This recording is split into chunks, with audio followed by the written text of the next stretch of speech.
from the high desert and the great American Southwest. I bid you all good evening and good morning, as the case may be, across whatever time zone you reside in.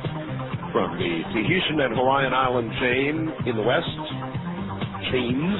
actually eastward all the way to the Caribbean and the U.S. Virgin Islands, south into South America, north to the pole, and worldwide on the Internet, the ever-growing Internet.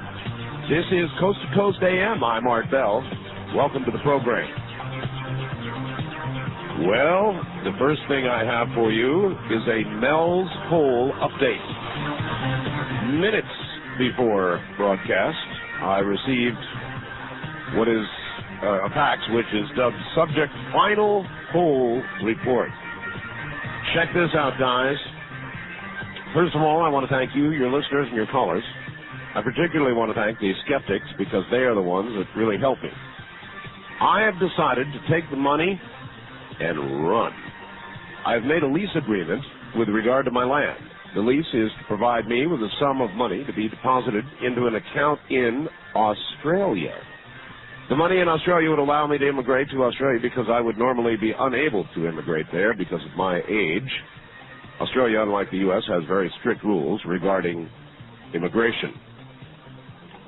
The balance of the mortgage on the land will be paid off by the leasing party. I will be paid a sum of money each month for the next 100 years. Should I predecess the term of the lease, the money is hard to read, is to go to my estate. Oh, I see. If I die, in other words. If it is feasible, based on the leasing party's use of the land, I am to have my remains, upon my demise, returned to the U.S. and be disposed of in the whole. The last item is based on the future use of the whole. If any commercial use of the land is made by the leasing party, their agents, or any other entity, I am to receive 5% of the gross revenues generated by the land. Wow. This would be in addition to the monthly lease amount. The lease can be renewed at the end of the term by request of the leasing party. I will be indemnified against any damage to the land or the environment based on actions of the leasing party. This is quite remarkable. I'm reading this as, you're hearing it as I'm reading it. There will be no charges of drug manufacturing against me. I will not be charged with the importation and propagation of non-native plants. Any materials regarding my research will be returned to me. Any personal items remaining on the property will be returned to me so long as they do not compromise the security of the property. In return, I am not to release any photographs, written or oral descriptions as to the location or any information that would compromise the security of the property. This is in caps, I do not wish to talk to the press. In my opinion, there is no press other than Art Bell. If you want to be on the cutting edge, Art Bell is the guy sharpening the knife. Oh, that's nice. Though things were pretty scary at times, everything worked out well. I'm certain that if I never contacted you to begin with, I would not have been as fortunate as I am today.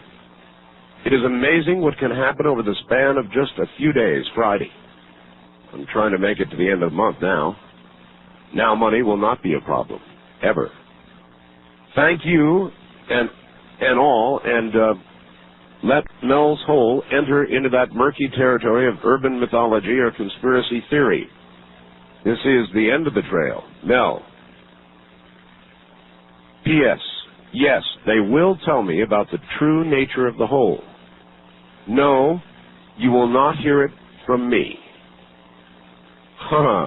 That just came in prior to airtime. Now, I have had a gazillion requests from Strange Universe and a whole bunch of newspapers and people who wanted to contact Mel, and I, of course, did not pass along his number without permission and wouldn't do that.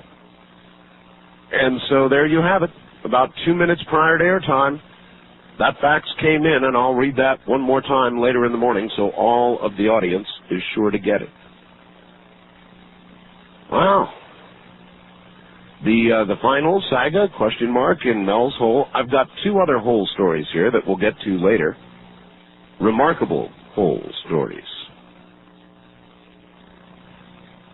Now, for tonight, first of all, for the past 2 weeks, this just in, Australia has been repeatedly visited by UFOs.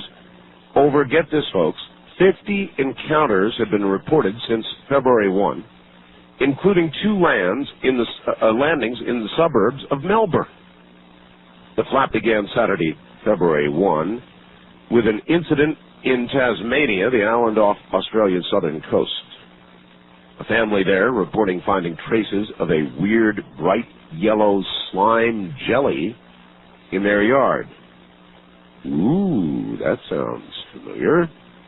At 9:45 p.m. in Broken Hill, New South Wales, a city 750 kilometers west of Sydney, people reported, quote, sighting 2 bright lights traveling northwest to southeast. At 9:51 p.m., another man saw a glowing object fly from the southeast to the northwest. And on and on and on the reports go, and I've got a good dozen reports here from Australia. So in the land down under, things are really hopping and popping UFO-wise. On this side of the pond, there is a most remarkable thing for you to see. Photographs of the house of the man that I'm about to interview. John Shepard is his name. And he runs something called Project STRAT, S-T-R-A-T, acronym, for Special Telemetry Research and Tracking. It began in the spring of 1972. Through a dedicated effort, the project became fully operational by 1973. Now, I'm not going to read this whole thing. It's up on the website. And what I recommend to you is that you get up there right away and take a look at the Project STRAT photographs and what John has done to his house. There are a good half dozen photographs, I think, up there, and the whole story.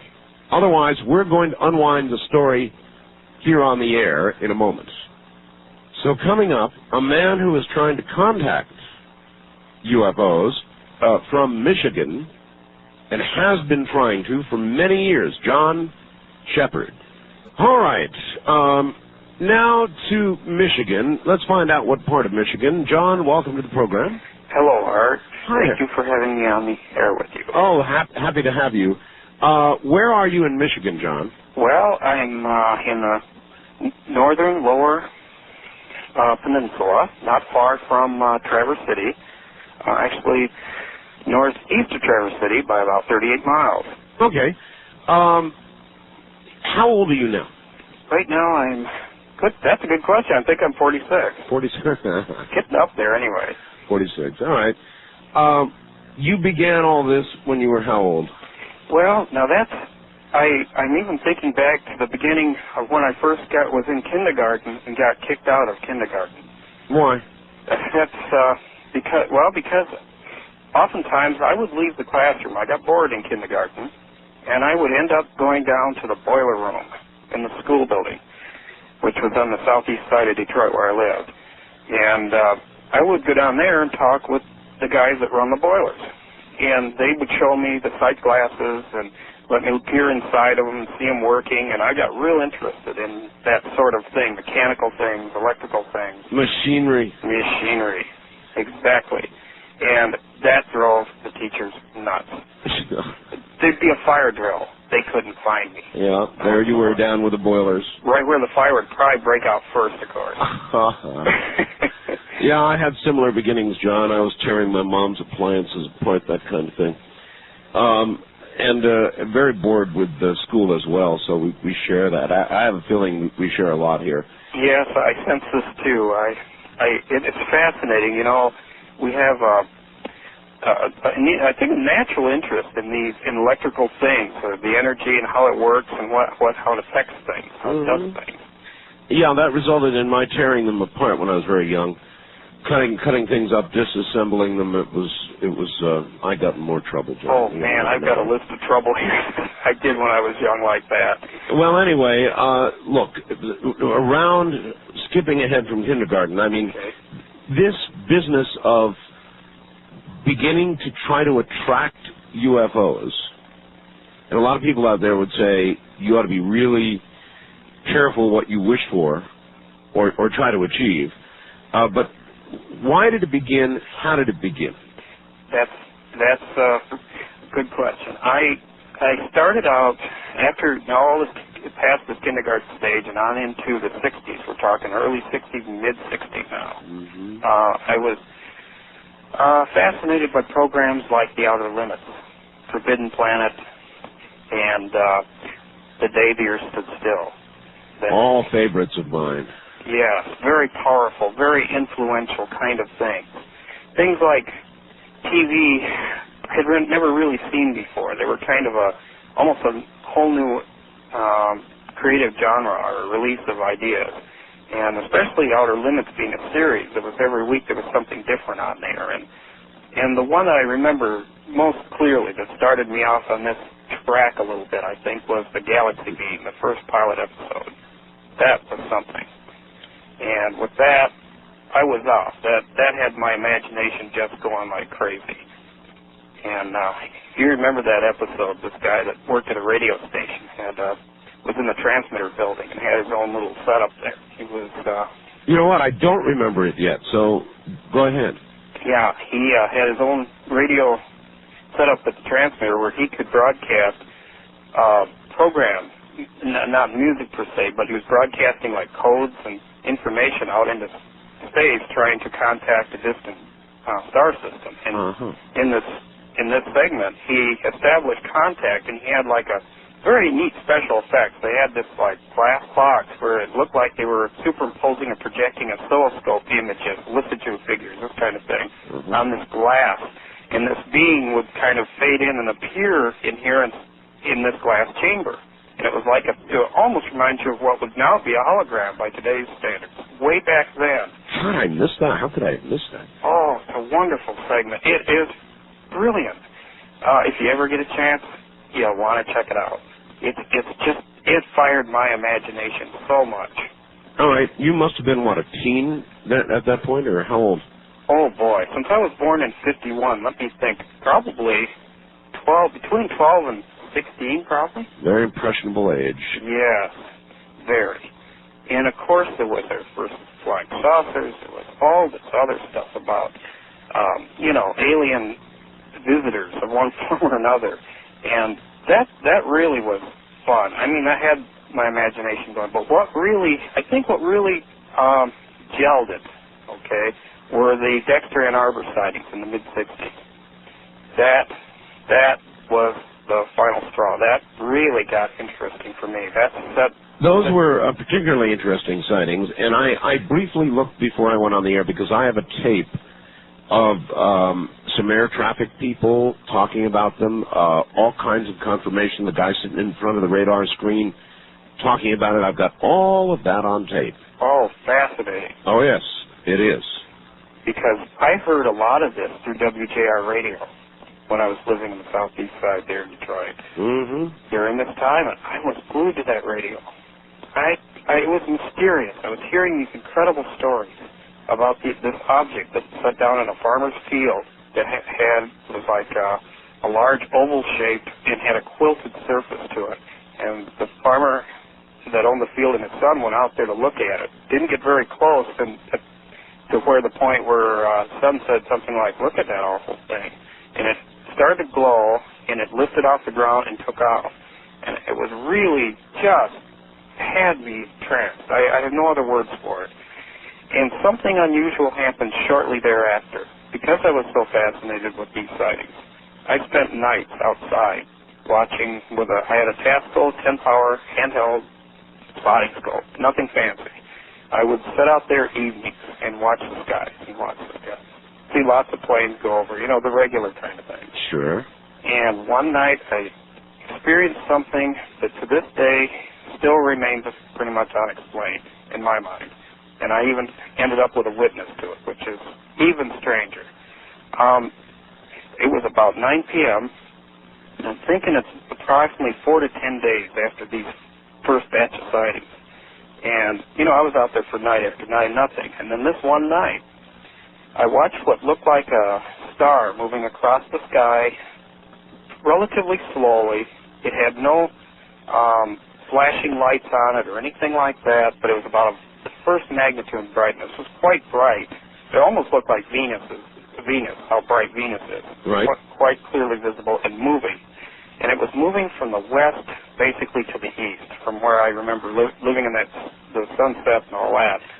And I watched this thing. I put my back up to the house and lined it up between power lines that were running overhead to make sure I wasn't moving and make a mistake here with it. And I watched that thing, and sure enough, it was moving.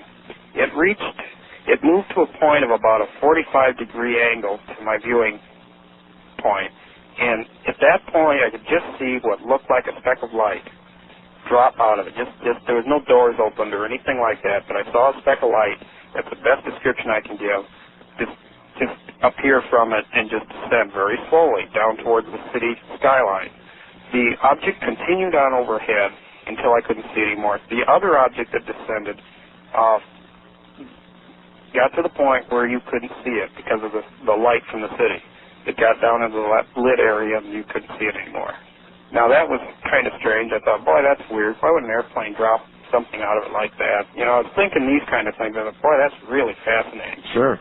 Well, here's what makes it even stranger for me, and again, up to tell some more, was I knew this lady who babysitted for a neighbor right next to me, and I used to talk with her about just all kinds of stuff, just anything, stuff that kids talk about, or younger people. Sure. And she worked at a hamburger stand just up about a block from the house. And I went up there the next morning, and I went in, and I said, I saw the strangest thing last night. And I started to describe it to her, and she looked at me really just straight in the face, and she says, she almost turned white. She says, I don't believe it. She says, I was in my apartment. I'm about 2 stories up. I'm making a sandwich, about 9:15 at this time, and I am making a sandwich, and I look out the window, and I see what looks like a baseball-sized ball of light, like a plasma or a ball of light descending very gradually, slowly down towards the ground. I look out the window, it gets near the ground and fades away, just dissipates. And at that point, I was just floored. I didn't know what to make of it. You had a witness. Yes. At that time, I had a witness. Well, John, what happens is these things change you forever. I've had one sighting, and it occurred for me late in my life. Oh, man. And I'll never be the same. And I think it is to some degree driving me toward an investigation of this sort of thing. You're driven. Once you've seen something, what I saw, John, wasn't indistinct, wasn't a light. It was a triangle. It came directly above me. My wife was with me. We both saw it. There was no question about it. Next thing to a close encounter of the third kind, totally inexplicable, and it changed me. And although it didn't change me apparently as much, well, maybe it did in its own way. But what happened to you really changed you, didn't it? Yes, it did. It got me started down this path of exploring and trying in my best, in my own best efforts with what limited funds I had to go out and try to open some doors to these questions, to get some answers, to look in deeper. And it's a drive, a very strong compulsion. All right, hold that thought. We'll be right back to you, and we'll find out what that compulsion led to. And if you want to see what that compulsion led to, and believe me, it's something to see. It's on my website now. If you've got a computer, www.artbell.com, go look at the Strat photographs. If you don't have a computer, it'll be inside an upcoming newsletter. Be right back.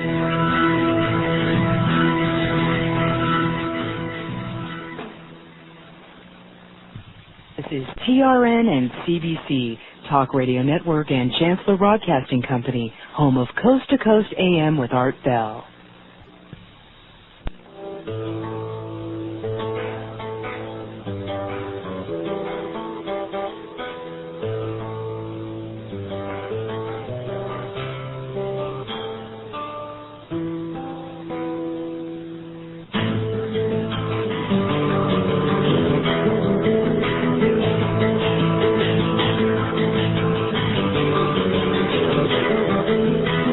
Call Art Bell toll-free, west of the Rockies at 1-800-618-8255. 1-800-618-8255. East of the Rockies at 1-800-825-5033. 1-800-825-5033. This is the CBC Radio Network. It is, and my guest is John Shepherd. He is an amazing individual, and if you want to see what he's done, go to my website now and take a look at the Project Strat photographs and what John has done to his home. It really is like the Twilight Zone or any of the other movies we were talking about. It's unbelievable, and we'll begin describing it for you shortly. All right. Back now to Michigan and John Shepherd. John, you've been on television with all of this, haven't you? Yes, on quite a few different programs over the years, and interviewed by not only local TV, but national TV, PM Magazine, Look at Us with Richard Crenna, which really originally was filmed for real people, but they moved it over to a new series that they started called Look at Us, George Slider Productions. And now there's many more things in the works.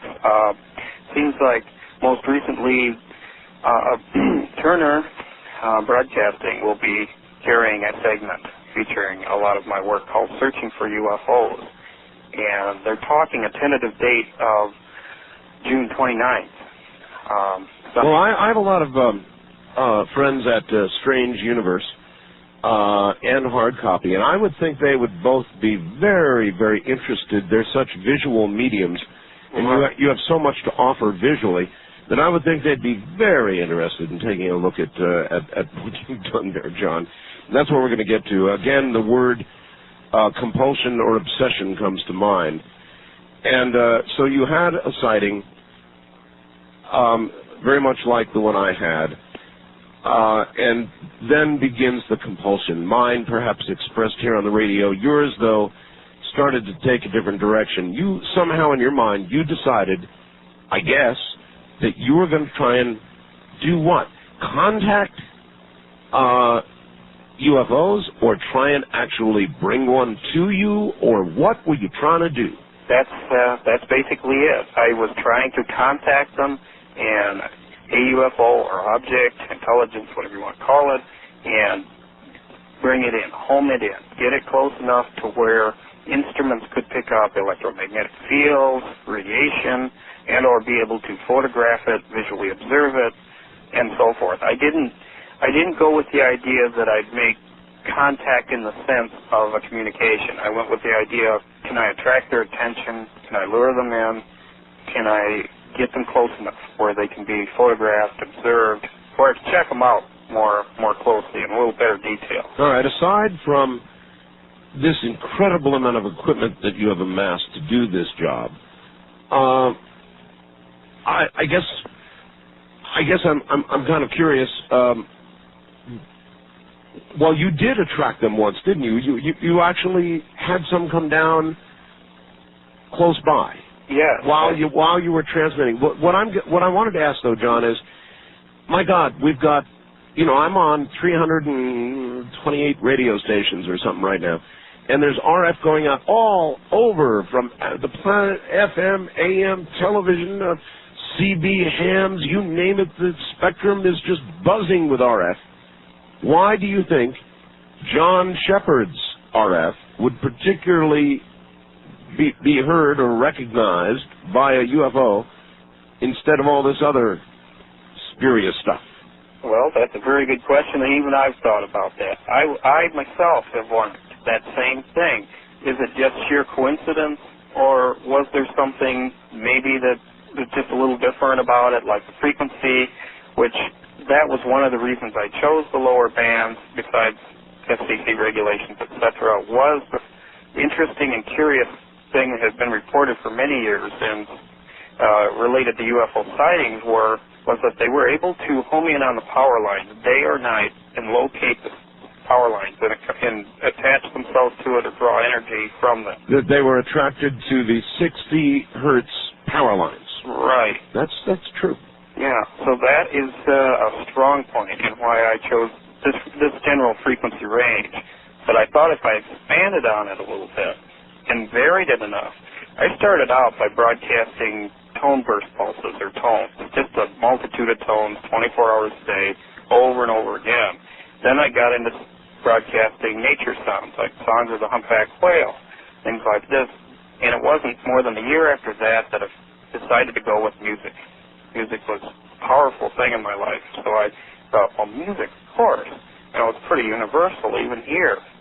It crosses borders, and people still can, make head or tails of it. They can make something from it or enjoy it or get something out of it. All right, for the technical, you are broadcasting between, what frequencies are you on? Okay, it's what it is. It's basically the audio frequency from 40 hertz to 25 kilohertz is really very maximum top end that can squeeze out of this clip, and then the efficiency drops off so dramatically that might as well forget it. So really, it's a very long wave. It's very low in frequency, and by standard radio theory, requires an antenna hundreds of miles long. At those lower frequencies. Exactly. That is standard radio theory, and I don't dismiss it in any way. But what I did attempt to do here was try to make up or compensate somewhat for that fact by increasing the potential emitted electrical field by increasing the voltage very, very high and using what I had for space and antennas to try to send the signal out. By increasing the potential of the dipole, the signal is fed to that to 60 or 100,000 volts, you get an impedance match, a better match, kind of like Nikola Tesla was doing, where he increased the voltage so much that it coupled with the air. It become a better impedance match that way. All right, there's a photograph on the website with you standing there and a large antenna in the background that apparently is perched on a tower. And ever since I've seen that, what is that? Okay, that's the main transmitter tower. That is the one that I broadcast the cultural and creative music programming from. It has two. It's been modified somewhat since then. It has two large 10-foot-long dipoles, and there's a reflector that helps increase the bounce or the reflection of the signal back up into space. I've noticed there's a tremendous ground wave reflection, like it bounces.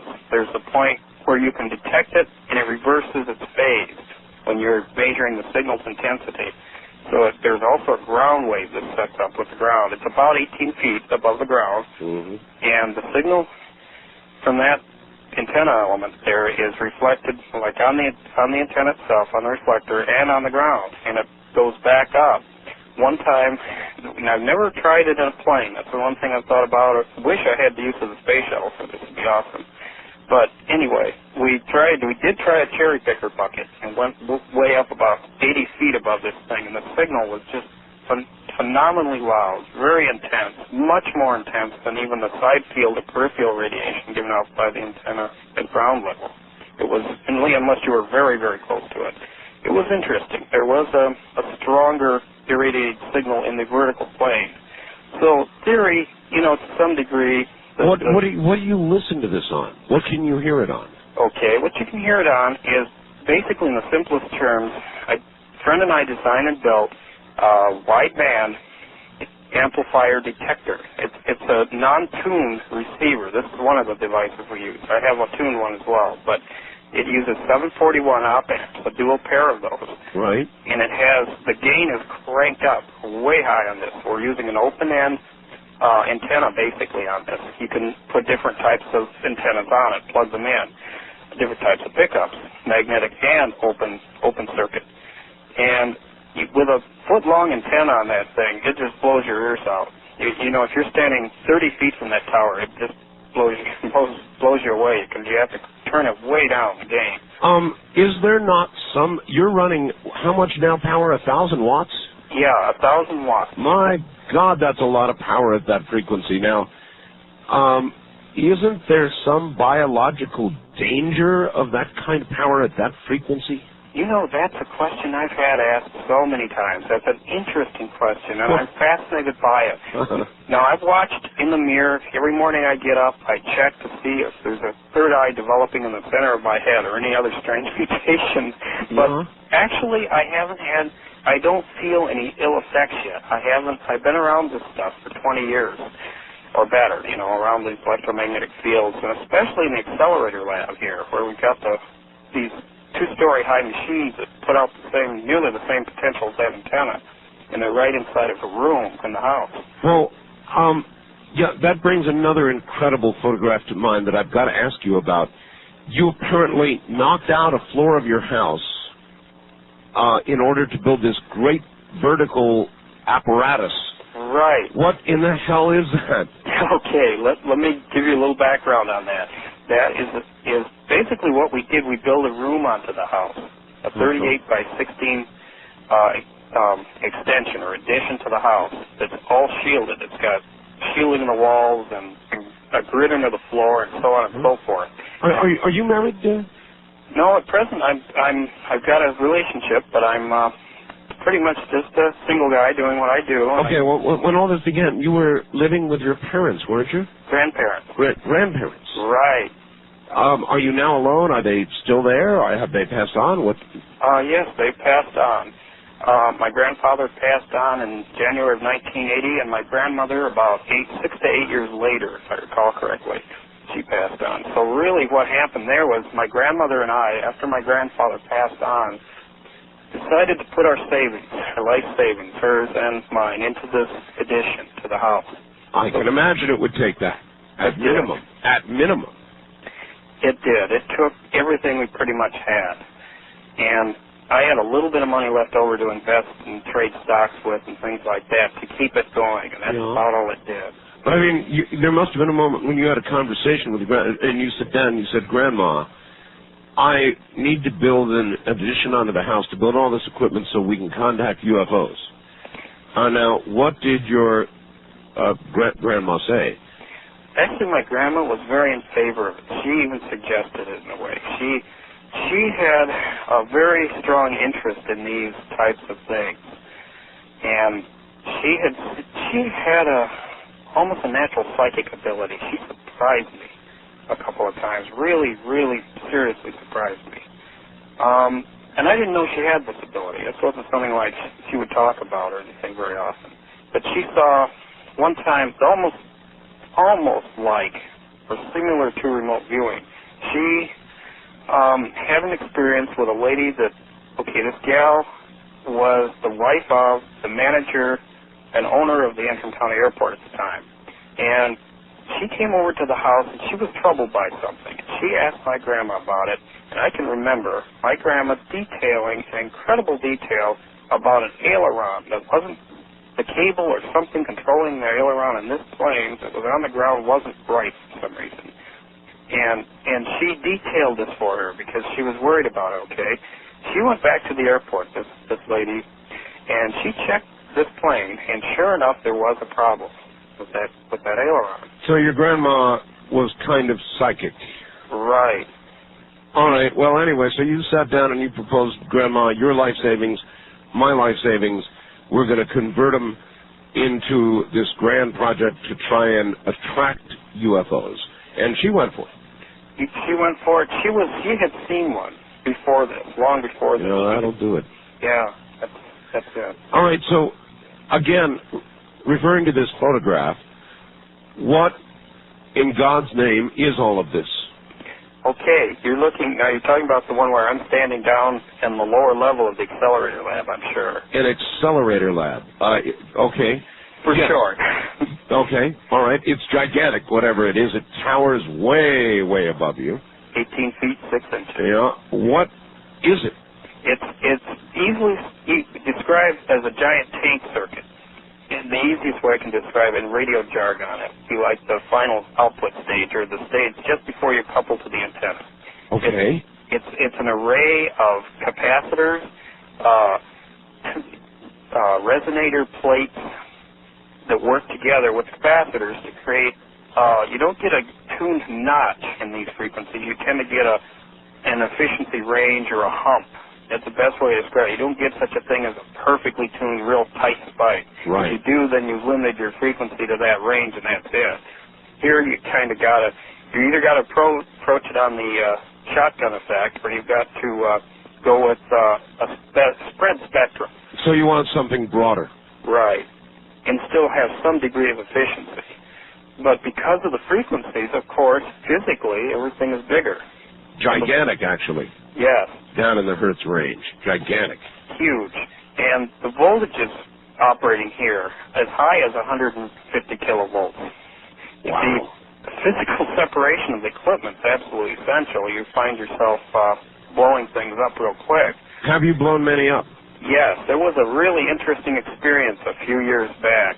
I would say about 4 years ago, during the testing phase of this new capacitor bank that's in this picture. Yeah.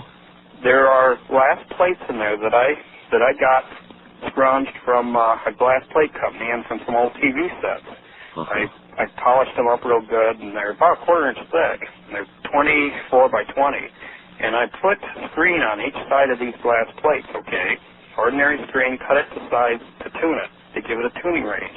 Mm-hmm. And these plates were hooked up as capacitors in the circuit. Right. Okay? Well, everything was working fine. I was testing it.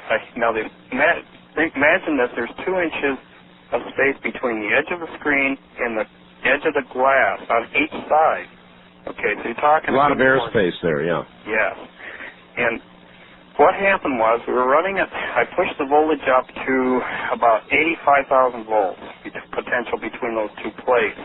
And all of a sudden, on one of these tests, a blue plasma arc started. Very bright, very intense, very loud.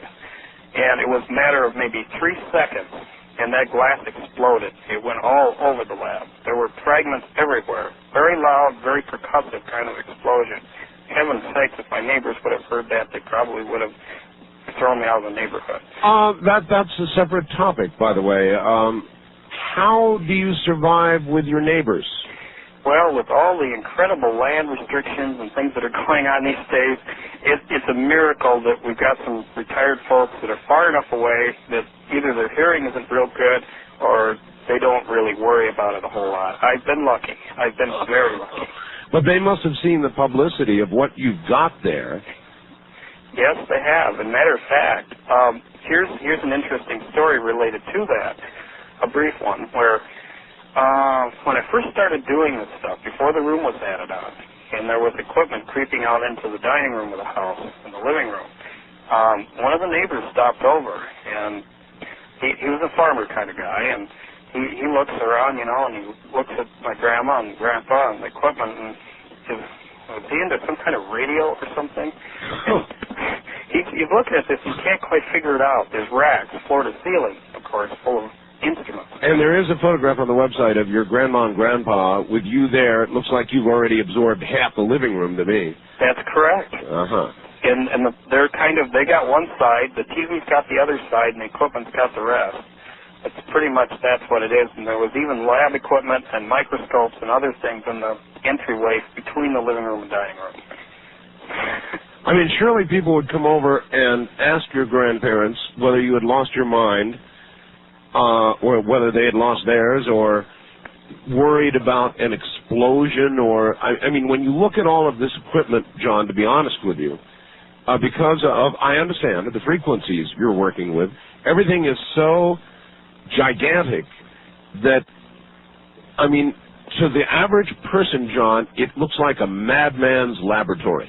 Oh, yeah. That's probably, in an abstract sense, I suppose that's where the aspect of art, where this idea of it being an art form came in, kind of.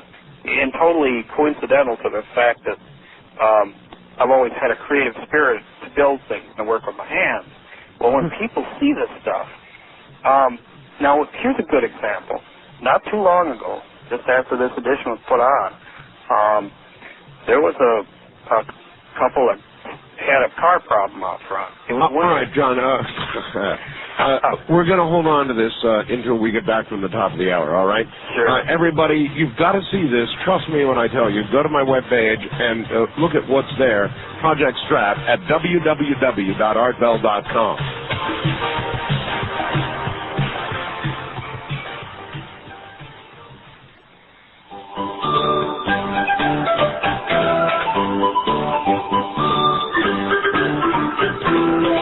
Listening to Coast AM with Art Bell.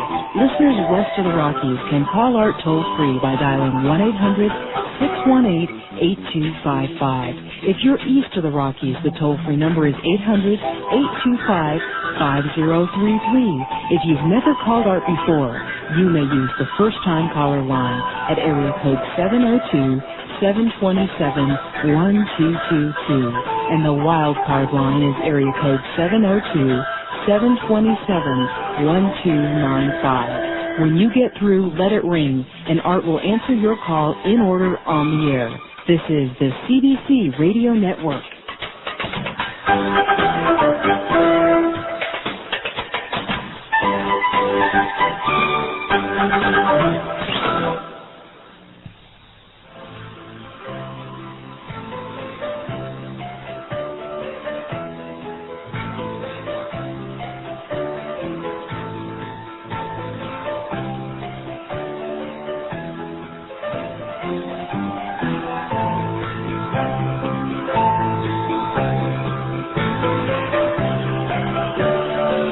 Art Bell is taking calls on the wild card line at 702-727-1295.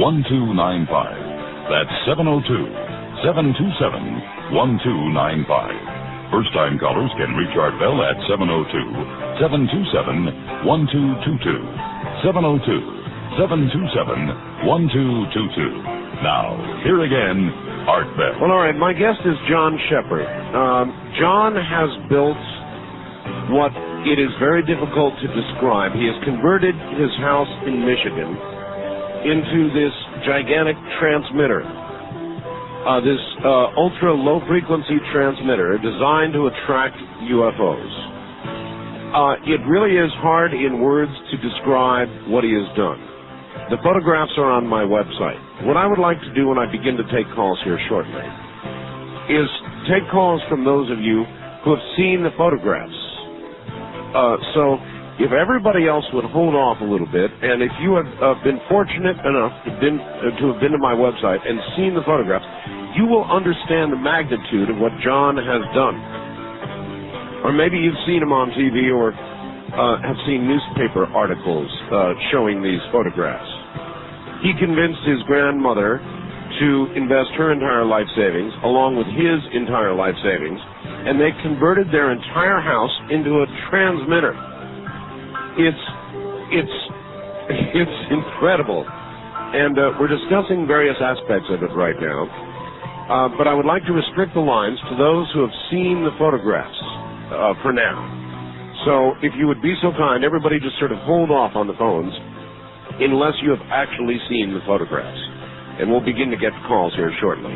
All right, John Shepard is in Michigan. He's trying to attract UFOs. He noticed that UFOs appear to be attracted to power lines, and that has long, of course, been the case. And so he decided to transmit incredibly high-powered signals down in the hertz range, around 40 hertz in that area. And in doing so, he has converted his home there, which was, I guess, his grandparents' home, into one Magungus transmitter, the size of which you can only understand if you have seen the photographs on my website. And I heartily recommend it. And I am restricting calls in the beginning to those who have seen this, because you've got to see it to believe it, actually. So if you want to call in, please try and view the photographs first. If not, just sit back and listen, and you'll get a sense, by I'm sure what the audience says, of the magnitude of what we're talking about. John, how much money have you spent on all this? Boy, that's a good question. You know, over all the years we've done this, it would be easy pretty realistic, I think, to say between $30,000 and $60,000. A lot of it was handmade, hand-built, pieces made, and my grandfather was a tool and die maker, so he taught me machine shop. So I was able to machine and make from raw material a lot of the components and parts, taking many years, of course, but saving many thousands of dollars in costs that would normally be prohibitive. All right, so here's this giant room with what is a final tank circuit, and that is the circuit just before you go to the antenna, folks, that literally takes not one floor, but it goes up. I'm trying to think of what to compare it to visually. It's like a scene out of Forbidden Planet. Yeah. Actually. Now, you remember when they were in the power grid portion in Forbidden Planet? That's what it reminds me of. And then below this, I've got a photograph of you in what appears to be the high voltage section. I'm not sure. It's a black and white photograph, John, and it says danger high voltage there. What am I looking at? This looks absolutely incredible. Okay, you're looking at the upper level of the lab where the final output point is to the antenna. Through the ceiling of the room, there's a 75 kilovolt cable that goes to the tower from the ceiling there. And that's the top side of the transmitter, the output side. I mean, to me, this puts a lot of these power stations that you see that power cities to shame, and you have everything connected to everything here, and I wish that I fully understood exactly what I'm looking at. Is this the actual coupling to the antenna? Yes. Matter of fact, if you look directly above my head in that photograph, you can see a black column going diagonally horizontally across to a spherical reflector sphere. That's right. And that's the coupling, and that goes through a heavy-duty, high-voltage insulated bushing. Holy mackerel. Through the ceiling to high-voltage transmission cable, which then finally goes out the eaves of the house and up to one tower out front here. And we use power cable that they use for underground high-voltage cable, 75 kilovolt rating cable to run this thing. I'm surprised you've never set your house on fire. Oh, God, insurance companies would love it. Actually, they'd hate it. No, that hasn't been a problem. I've been very careful about how I wire everything and how I insulate it and isolate it from flammable surfaces. Well, I can clearly see the craftsmanship here is superb. I mean, it's absolutely superb. I really would love to see all this in person. I wish you could, Art. I would love to have you come out and spend some time here in beautiful Michigan and look at this. You develop how much voltage to power this now again? Okay, between the two potential sides of the circuit, since it's basically single phase, but you've got 180 degrees difference between your signal, your output stages in the system. So it's high as 150 kilovolts.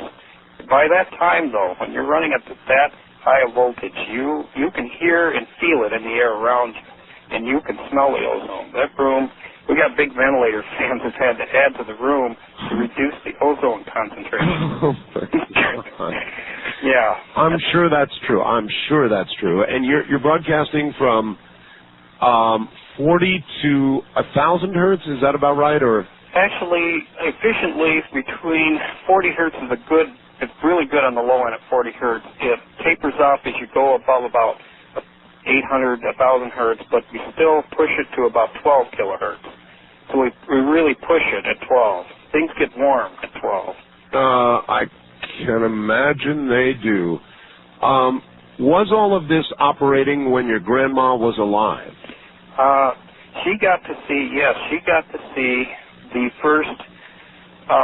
She was here during the filming for Look at Us with Richard Crenna for that TV segment. And at that time, the station was just coming together and going on the air full power. So she did get to see this dream realized, and she was very happy.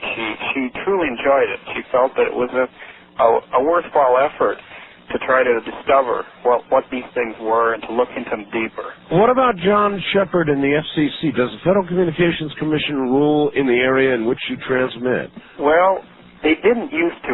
If I recall correctly from what I have read, and this is kind of what I based it on. Now maybe they changed the rules since. They haven't notified me of the fact, but maybe they will after tonight. But at the time that I did this, I started this, there was like, I think it was up to 14.4 or 24.4 kilohertz that was pretty much unregulated, unlicensed, experimental frequencies. They were pretty open down there because nobody used them for anything. They weren't commercially viable, basically. They weren't used for, except now that they've had Project ALF and some of these other projects for submarine communication.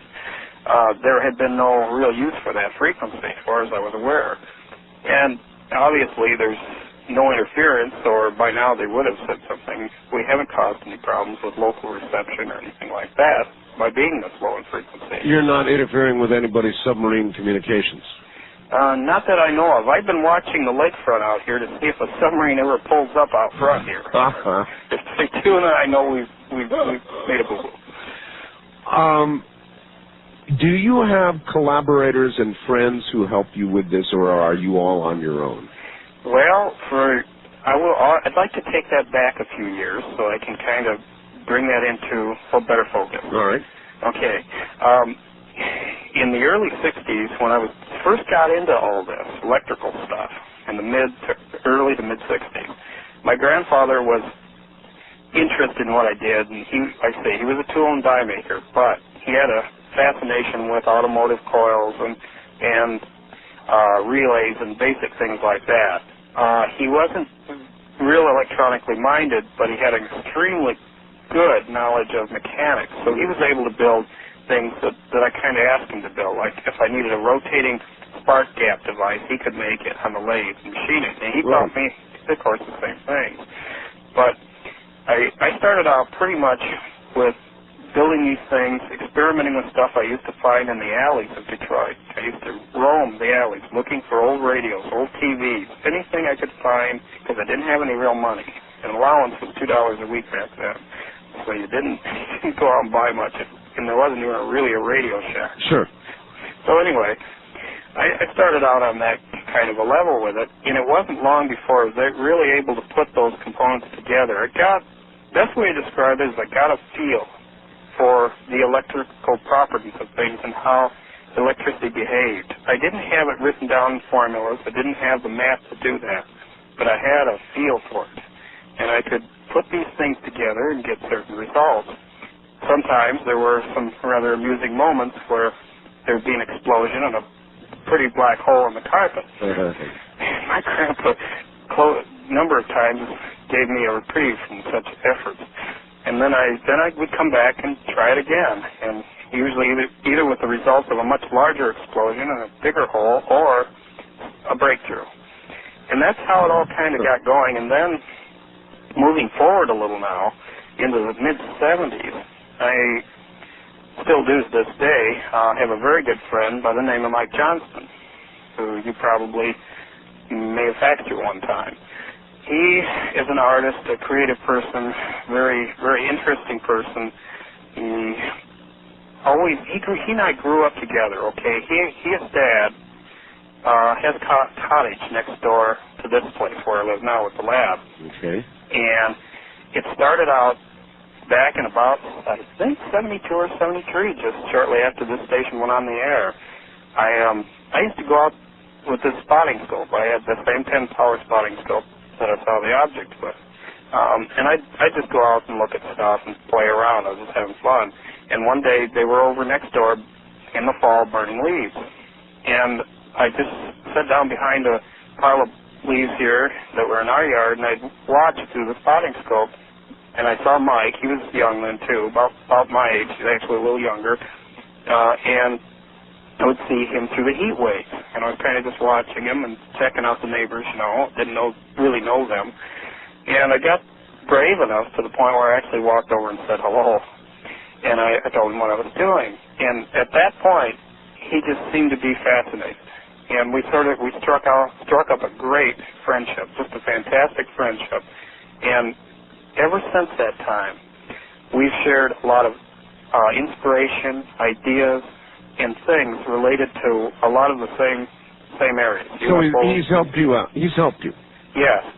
In the sense of a very powerful kind of a very level-headed and down-to-earth kind of person. He has his feet on the ground, maybe a little firmer than I do, because I tend to get more abstract and more out on concepts and ideas and maybe the art of it or whatever, the far-out concepts of it, where he does that too, but he has his feet maybe rooted a little firmer on terra firma. But his influences got me into music, basically, got my interest in creative music. I mean, things that are not so really commercial per se, but are truly artistic expressions that the individual artist expresses himself through, in music. Well, you remember Close Encounters of the Third Kind? Yes. The communication with the saucer in that movie was with musical tones. Correct. And there is a mathematic precision, of course, to music. So it does make sense, I suppose, particularly in view of the fact that UFOs appear to be attracted to these very low frequencies, as evidenced by 60 hertz, which is the frequency of transmission lines, electricity in this country, AC. Right. So it makes sense, I guess, to me, that you're doing what you're doing. Have you ever, in your opinion, actually brought a UFO down? In my opinion, and I stress that it's circumstantial. I make no claims that I've actually done it, but I would say that the circumstantial indications are that there have been a number of times when, in 73 and even in 72, when these things were attracted to the signals we were sending out. It appeared that they were. I want to stress that. They appeared that they were. Is there any difference between what you were sending then and what you're sending now? Yes, quite a degree of difference. At that time, of course, the only transmitter on the air was the 150-watt VFB, vertical marker beacon, and that was just basically I had an amplifier wired up that would feed back on itself and would pulse and modulate, make all kinds of racket. That was the best way to describe it. Huh. And then after I got that refined to the point where I could control that racket and actually get exact tones or pulses and given time sequences, then I had a tone pulse transmitter. And that signal was what I started with. And then we added, about a year later, I added this songs of Humpback Whale and then music from the group Soft Machine, which was a rather interesting kind of almost fusion electronic jazz group. And then things just kept going on from there, and I got more and more involved in creating even my own music and signals to send out. And Mike, by nature, was artistically inclined. He had a real strong interest in these areas, music and so forth, and we often played together and created our own music, and even in live settings, recorded it, then brought it back and aired it. So it was kind of like a real grassroots, create your own radio program, radio station thing. Yep. All right. I've got a couple of people who would like to say hello to you. Sure. West of the Rockies, you're on the air with John Shepard. Hello? Yes, hi, Frank in Seattle. Seattle, yes. Hi, Frank. Yeah, hi, John. Myself, I'm also an amateur radio operator here. I don't know, is John a ham operator? I had considered becoming one. I came real close. I wish now, I may still do it. I am considering again. I would love to become a ham radio operator, fully licensed, etc. You've seen the photographs, caller? Okay, yes, I have them on my web. I see them all, antenna, and his room where he has a lot of electronic equipment. I see his, looks like his grandfather and his grandmother there. Yeah. And also, I guess that 18 or so feet tall with all that equipment and things in there. And yes, that's correct. About 18 feet, 6 inches tall. That room has modular flooring in it, steel-framed floors that you can adjust or remove entire sections of, so you can accommodate such large equipment. And then I see the high voltage part of it, got the part there too. It goes up to the antenna, is it? Mm-hmm. Yeah, I see all that type of thing. I was wondering too, Art, this HARP project is supposed to come up in a few days. Yep. And as far as the frequencies goes and monitoring those. Yes. And I was wondering if John might be interested in trying to pick up some of that from the HARP project up in Alaska. Well, that would be a receiving job, of course, but John, I presume you have heard of HARP. Yes. And it's going to be dealing with some very low frequencies, in fact, even lower than the ones you're fooling with right now, that are thought to be very close to our brain's operating frequency. Yes, very, very, very concerned and very interested at the same time in this.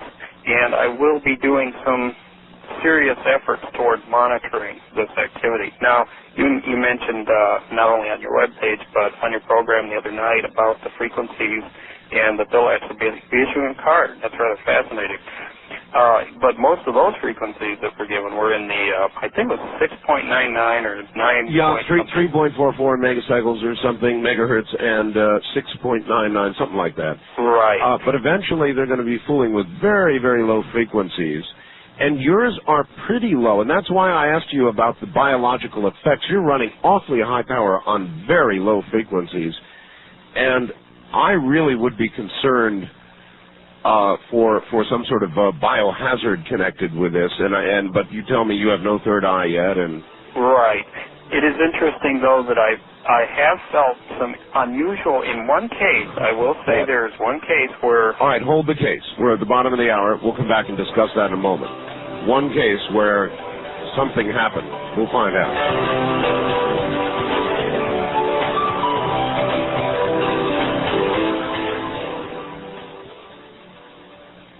This is TRN and CBC, Talk Radio Network and Chancellor Broadcasting Company, home of Coast to Coast AM with Art Bell.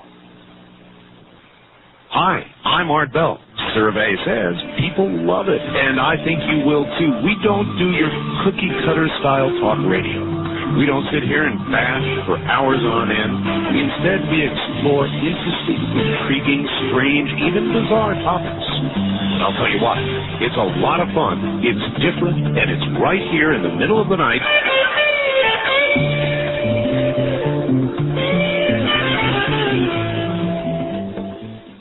Art Bell interviews Dr. John Holland, president of Pair Incorporated on psychokinesis. That's this weekend on Greenland. This is Art Bell. If human beings only use a small portion of our brains, what makes us think we know it all?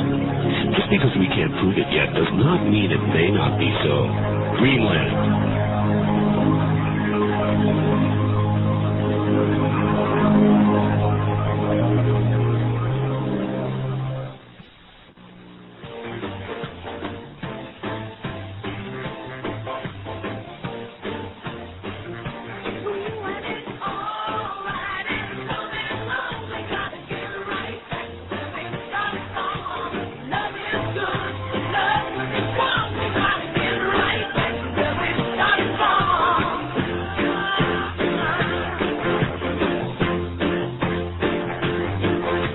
Call Art Bell toll-free, west of the Rockies at 1-800-618-8255. 1-800-618-8255. East of the Rockies at 1-800-825-5033. 1-800-825-5033. This is the CBC Radio Network. And the story we're doing is that of a very, very, very interesting man named John Shepard. And I'm not sure we should be doing it on radio. This probably is a story for television because of the visual aspect of it.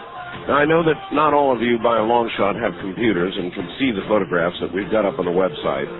I've intentionally had them there for several days so that you could see the magnitude of what it is we're talking about. As a matter of fact, a faxer here says it quite well. Art, the photographs on your webpage are a must. The visual provided brings his efforts alive. This is more than obsession. It's dedication, genius at work. That's Daryl in Rancho Mirage. And I absolutely agree with that. John has converted his entire house to a ultra-low frequency transmitter in the 40 hertz range, running about 1,000 watts, which is a lot of power at that frequency, extremely high voltage, and it looks like the wildest lab that you've ever seen in your whole life. John looks a little eccentric perhaps, but sounds and otherwise looks quite normal, and He's trying to attract UFOs with these ultra-low frequencies. And again, I would ask that only those of you that have seen the photographs call, so the audience can get a sense of what it is we're talking about, because without this visual, it's hard to imagine, frankly. Incidentally, Christy Brinkley was just a guest, I guess, tonight on the Jay Leno show, and it seems Christy Brinkley just had a UFO encounter of some sort with which the FBI became involved. Yes, the FBI. All right, back now to John Shepard. John? Yes. In Michigan. Again, a lot of people who want to talk to you, John. What would you say to the people of America about what you're doing? Well, I think, first of all, I'd express that I'm just an individual who had a curiosity about things that maybe reached beyond the normal realms, and I followed that curiosity up by actually dedicating and putting forth the effort, time, and money to try to better understand it, to get a better handle on it. And a strong, what can I say, I had an experience when I was younger that influenced me for the rest of my life, that set me on a course creatively, inspirationally, and technically to try to get a better look at this fascinating subject. And ever since, I have not lost my enthusiasm for searching out that mystery. What are you going to do with this house when you pass on? I mean, should it become a museum? That's a thought I've had. That has been one of the thoughts. A lot of things have been going on. Due to the economics of all this, just to put it in a quick nutshell, I've had to place the house and the project up for sale. And it may be a situation where it may be sold to someone. It's hard to say. Nothing's happened yet. It's just in the works. And that was one of the interesting highlights of trying to do this kind of thing is, you think you can pretty much do just about anything with what you have, but you realize real quick, how expensive it really is. Oh, yes. Out of curiosity, what would any buyer do with this? I would imagine it would be a situation where either the person would have to have the kind of eccentric degree of interest in electronics or in the UFO phenomena, or it's, say, a movie company or somebody that would want this for some use like that, for filming or for studio, for whatever. Yeah, I can understand. All right, first-time caller line. You're on the air with John Shepard in Michigan. Hello. Yes, my name is Jack. Hi, Jack. Where are you? Okay, I'm in a little town called Jacksboro, Tennessee. All right. And KC4 PWE. Oh, you're a ham. All right. Right, yeah, I've tinkered around with. Right now I'm in the process of building one of Wayne Green's bioelectrifiers. Yes, oh yes. So, anyway, I got a question for John. Some information I run up on, it's been several months back. A fellow had built a thing he called a Stellatron.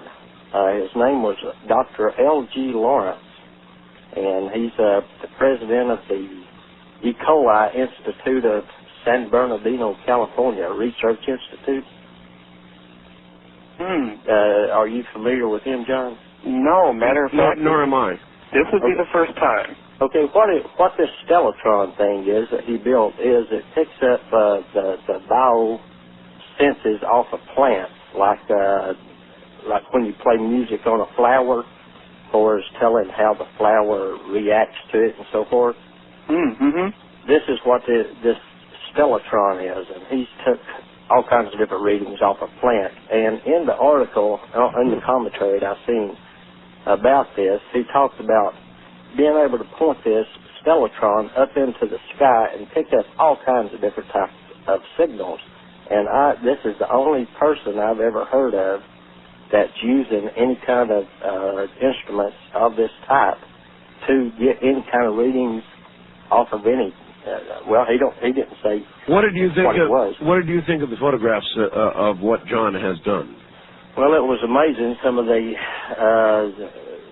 rays he built there, especially the one that was about 18 foot tall. That one additional room that he had. All right, it brings up an interesting question, John. How do things grow around your house? Do they grow normally? Yes, they do. I see, as far as plants or animals, as a matter of fact, there's a raccoon just outside the studio right now walking around. It doesn't seem to have any effect. There doesn't appear to be any real variation that I can determine, visually at least. Because the man is right. Plants, you know, the old thing about you sing to them and they grow better and all of that. I would imagine these kinds of frequencies would affect growing things, but it's just a guess. There's certainly a lot of research going on now indicating that 60 hertz or power lines may be even carcinogenic. I've heard this, and I've been reading this same research with a close eye. I'm sure. I think since it stays centered on that frequency, too, may be a cumulative effect, where this sweeps, the frequency keeps changing with the signal modulating it. It doesn't stay fixed on a given frequency. True. So you're not exposed to that same resonation or energy frequency bombarding your cells all the time. It's changing constantly. It's more like a natural background kind of signal would be. Wildcard line, you're on the air with John Shepard in Michigan. Hi. Hello. This is Charlotte. Hello, Charlotte. How are you? This is in California. Yes. And talking to the gentleman in Michigan, I'm a contractor, an electrician, plumber, and carpenter. And I can freely say that there may be all kinds of energy that will come off of lines that are not grounded. If they're properly grounded, then there are other things that can happen, which I've experienced myself. But I don't think that I can help him with his problem. I'm just a carpenter, electrician, a general contractor. Well, then, why? Not about electricity. Uh-huh. All right, well, I appreciate your call, then, if you have nothing to comment on. East of the Rockies, you're on the air with John Shepard. Hello. Hi, Art. It's Martin calling from just south of L.A., Lower Akron. Hello, Martin. And I got two questions about the UFO phenomenon for John. But first off, his life sort of reminds me a lot of my own, and I noticed he mentioned he was into sounds like a prog rock. He had progressive rock and alternative music. Can you elaborate on some of the stuff that influenced him in his music? Yes, as a matter of fact, I can. Starting out early, a lot of the music was things like... you mentioned Soft Machine. Soft Machine, Steamhammer, Tangerine Dream, the German Dream School kind of groups, Faust. Oh, yeah. Yeah, a lot of this sort of music. And jazz. Jazz has become very strong along with this in my life. And this Mike, who I mentioned earlier on the program, is influencing me a lot, has put out a couple of CDs with his group, Northwoods Improvisers, and their music is everything from Eastern, ethnic, and space to pure, powerful, moving jazz. I mean, it's hard to describe because, again, it's like describing this lab. You can't describe it in pictures. Are the only near thing that help you. Is his music available? Yes, it is. Okay. It's out on the ARC label out of Canada. Well, two quick questions. One, could you comment on how you would chronicle or record the activity and events you're involved with? And number two, probably you and Art are familiar with John Keel, the author? Yes. And he had an Operation Trojan Horse that mentioned something about being able to pick up things strongly on the Wednesday evening phenomena. And I'll hang up and listen to your comments. Thank you. All right. Yes, those are both good questions. I have heard about that, although I haven't read in depth all the details of that particular Wednesday signal phenomena, but it's interesting. I do remember hearing about this or reading about it in brief mention of his. And more to follow, certainly. And as far as recording the signals, I've set up a system where I can log on tape a signal. When a signal's detected, now oftentimes you detect other phenomena too, like lightning, things like this. If a signal is that quick, you usually get a large pulse. The recorder starts and then stops. Well, now, John, do you pause your transmission to listen on the same group of frequencies that you are transmitting on? That's correct. I have to. Matter of fact, that's why we're working with a a 4 to 6 hour, maybe 8 hour maximum transmission period for the big transmitter, the one that sends out the cultural program. Right. Because the signal is obviously so present that it would override the very receiving equipment at that frequency. Of course. So do you have any recordings of what you would consider to be some sort of intelligent response? Not necessarily an intelligent response. All I've got over the years that have done this is unusual electromagnetic interference or noise. Now, when I say noise, I'm talking about during the eclipse, one of the recent eclipses, I picked up some kind of electromagnetic interference possibly related to solar activity or atmospheric disturbances caused by that.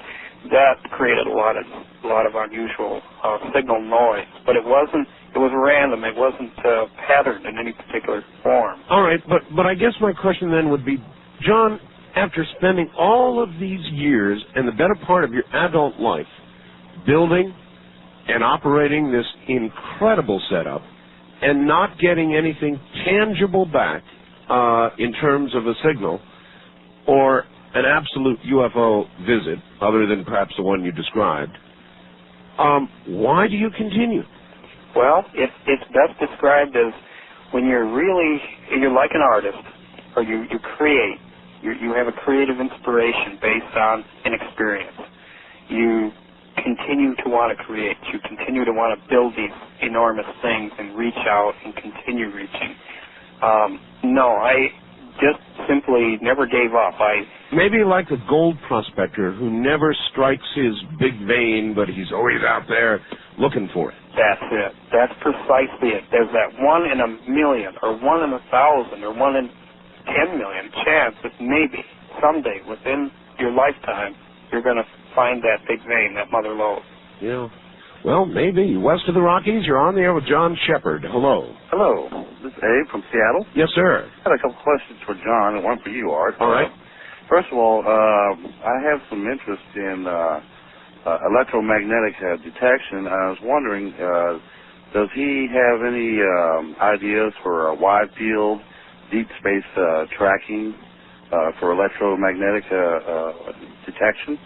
And it says here that you picked up some electromagnetic disturbances, and I was wondering if he had any ideas on that. And I know that, like Bob Lazar, he talked about A and B gravity waves, and I was wondering, there's any way to detect that in the out there in the space. And to you, Art, did you get that fax today from me about the pit? Yes, I did. Okay, I'll hang up and listen to your comment. All right, thank you. Okay, on that question, yes. There's a couple of instruments that I use. The primary instrument being the one we build ourselves, using the 741 dual op-amp circuit, and it's got a speaker in it, it's got a meter, it's got a readout, you can record from it, etc., and so on. And the 741 has a very wide operating frequency range, as long as you don't insert capacitors or inductors in the circuit. They have a tremendous gain. You can crank them way up. I use that in conjunction with different pickups.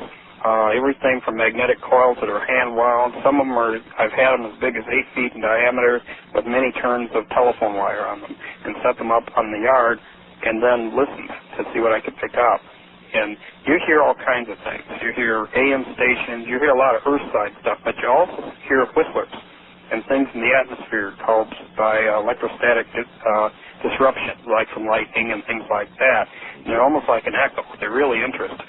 And you can, on clear nights, you can also hear clicking and popping. You can hear noise that just fades in and out. You can't really pinpoint where it's coming from. It could be anywhere, anything. Have you ever, John, and I don't know how you're set up there, but have you ever heard an echo of your own transmitter immediately after you shut it down? Not immediately. Matter of fact, there was one case where it was more than immediate. It was, within microseconds. It was so quick you would almost say it was a reflection off the ionosphere or something. Yes. It was so fast. Yes. Yeah, there's that sort of thing. I have picked that up, but say an echo at a greater distance, I haven't. I'm assuming in that, now this is only an assumption, this isn't proven, that either the atmosphere is absorbing it at that point or it's passing out into space. It's doing one or the other, and that would explain maybe why I wasn't picking up an echo. All right, so your house, the entire apparatus, the whole thing, lock, stock, and barrel, is on the market. Yes, that's correct. It's now, I'm not getting out of the business completely. I'm recapitalizing. I'm needing, because of the economics of this, I need to recapitalize what I'm doing. I need to start over and refocus this effort even more and work on some new designs and new concepts that are along similar lines but more refined. And in order to do that, I've got to do something pretty drastic to raise the money. Quite frankly, there's no way to do this. You can't borrow this money from a bank to do it, really. No, that'd be a tough one to sit down and try to talk to a banker about this. No kidding. But I can imagine that a movie company, some kind of company that wants an incredible background would purchase all of this for exactly that reason. Yep, and or possibly lease the space and do a location contract or something of this sort. That's another option. That may even save it from having to be sold. Well, if you were to sell it and have lots of capital to work with, what would you do with it? Well, I would continue the work that I'm doing, but I'd also refine the equipment even more and experiment with what the man just mentioned a little earlier there about detecting gravity waves. And because there's been so much talk lately about stars colliding, supernovas, and all this other kind of very interesting and very influential topic should it occur within our lifetimes. It would be nice to be able to maybe detect the gravity waves from in advance, something like this. They travel supposedly quite a bit faster than the light or the other particles from that kind of explosion or energy release. All right. That scenario. Well, you're an amazing person, John. You really are an amazing person. And if I can be of any assistance to you in the future, in any way, please let me know. I'd be glad to help you out, technically or here on the air, or however, whatever kind of help you can use, because I think you're a very, very special person. Art, that's very kind of you, and I guess for now I would say feel free to pass on this information about me to Strange Universe, to Dark Skies, to these groups. I wouldn't mind maybe getting a fax from you with the contact information for Strange Universe or Dark Skies, but feel free to contact them directly. All right. Well, Strange Universe talks to me almost daily. I got 2 calls from them earlier in the day. So my guess is if they go up and they look at all this, they will be contacting you, and I certainly will pass on your information to them, because this ought to be seen. This really needs to be seen. And I guess I would hope that somebody would purchase what you've got there and make it into some kind of museum. That's what I'd like to see, ideally. To see it, maintained. That's it. That would fulfill a deep wish inside my heart. And I'd like to say, too, that for your listeners, they'll get a really good look at this, if not sooner, when that program on TBS comes up, produced by Very Direction. Rush, I talked with Rush today, and he said that they tentatively were scheduling it for a Sunday in June 29th on Sunday. All right. We'll watch for that. And in the meantime, your stuff is up on my website. They can get a look there, and there is an email address to contact you there as well, John. There's an email there and a fax number that people can reach me at here if that is all right to give out. All right. John Shepard, his life devoted to Project Strat. John, thank you. You bet, Art. Thank you. Take care, my friend. That is John Shepard. And if you want to see Project Strat, which is candy for the eyes, take a look at my website, www.artbell.com. Coming up, open lines.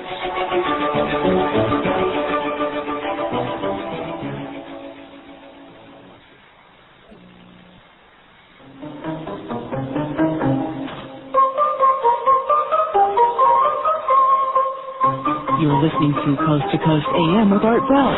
Listeners west of the Rockies can call Art toll-free by dialing 1-800-618-8255.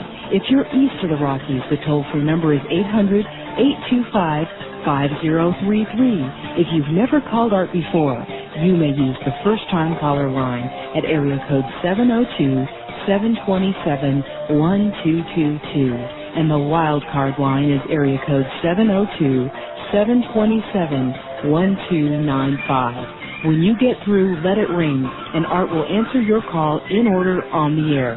This is the CBC Radio Network.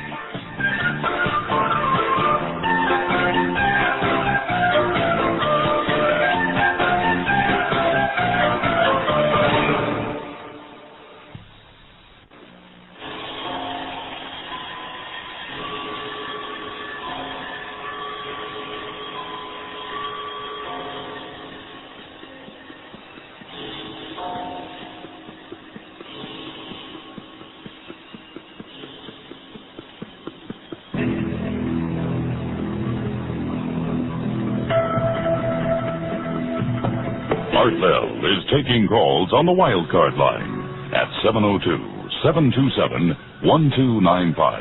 That's 702-727-1295. First-time callers can reach Art Bell at 702-727-1222. 702-727-1222. Now, here again, Art Bell. We are about to get into open lines, and I'm going to give you a Mel's Hole update.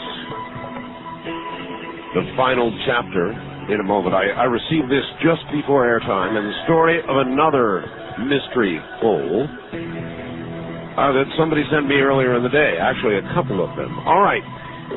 We'll get to all of that and a lot more in open lines coming up. We've been telling you the story over the last 2 hours of Project Strat and a very, very, very unusual man named John Shepard in Michigan, and it's best told visually. There are a few stories that are best told visually. It's on the website. Take a look. You've got to see it. In all my life, I've never seen anything like it. He has devoted his entire adult life to it.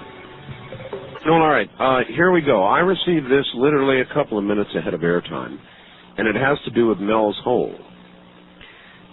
First of all, I want to thank you, your listeners and your callers. I particularly want to thank the skeptics because they are the ones that really helped me. I have decided to take the money and run. I have made a lease arrangement with regard to my land. The lease is to provide me with a sum of money to be deposited into an account in Australia. The money in Australia would allow me to immigrate to Australia, because I would normally be unable to do so because of my age. Australia, unlike the U.S., has very strict rules regarding immigration. So I guess if you're older, you've got to have money. Interesting.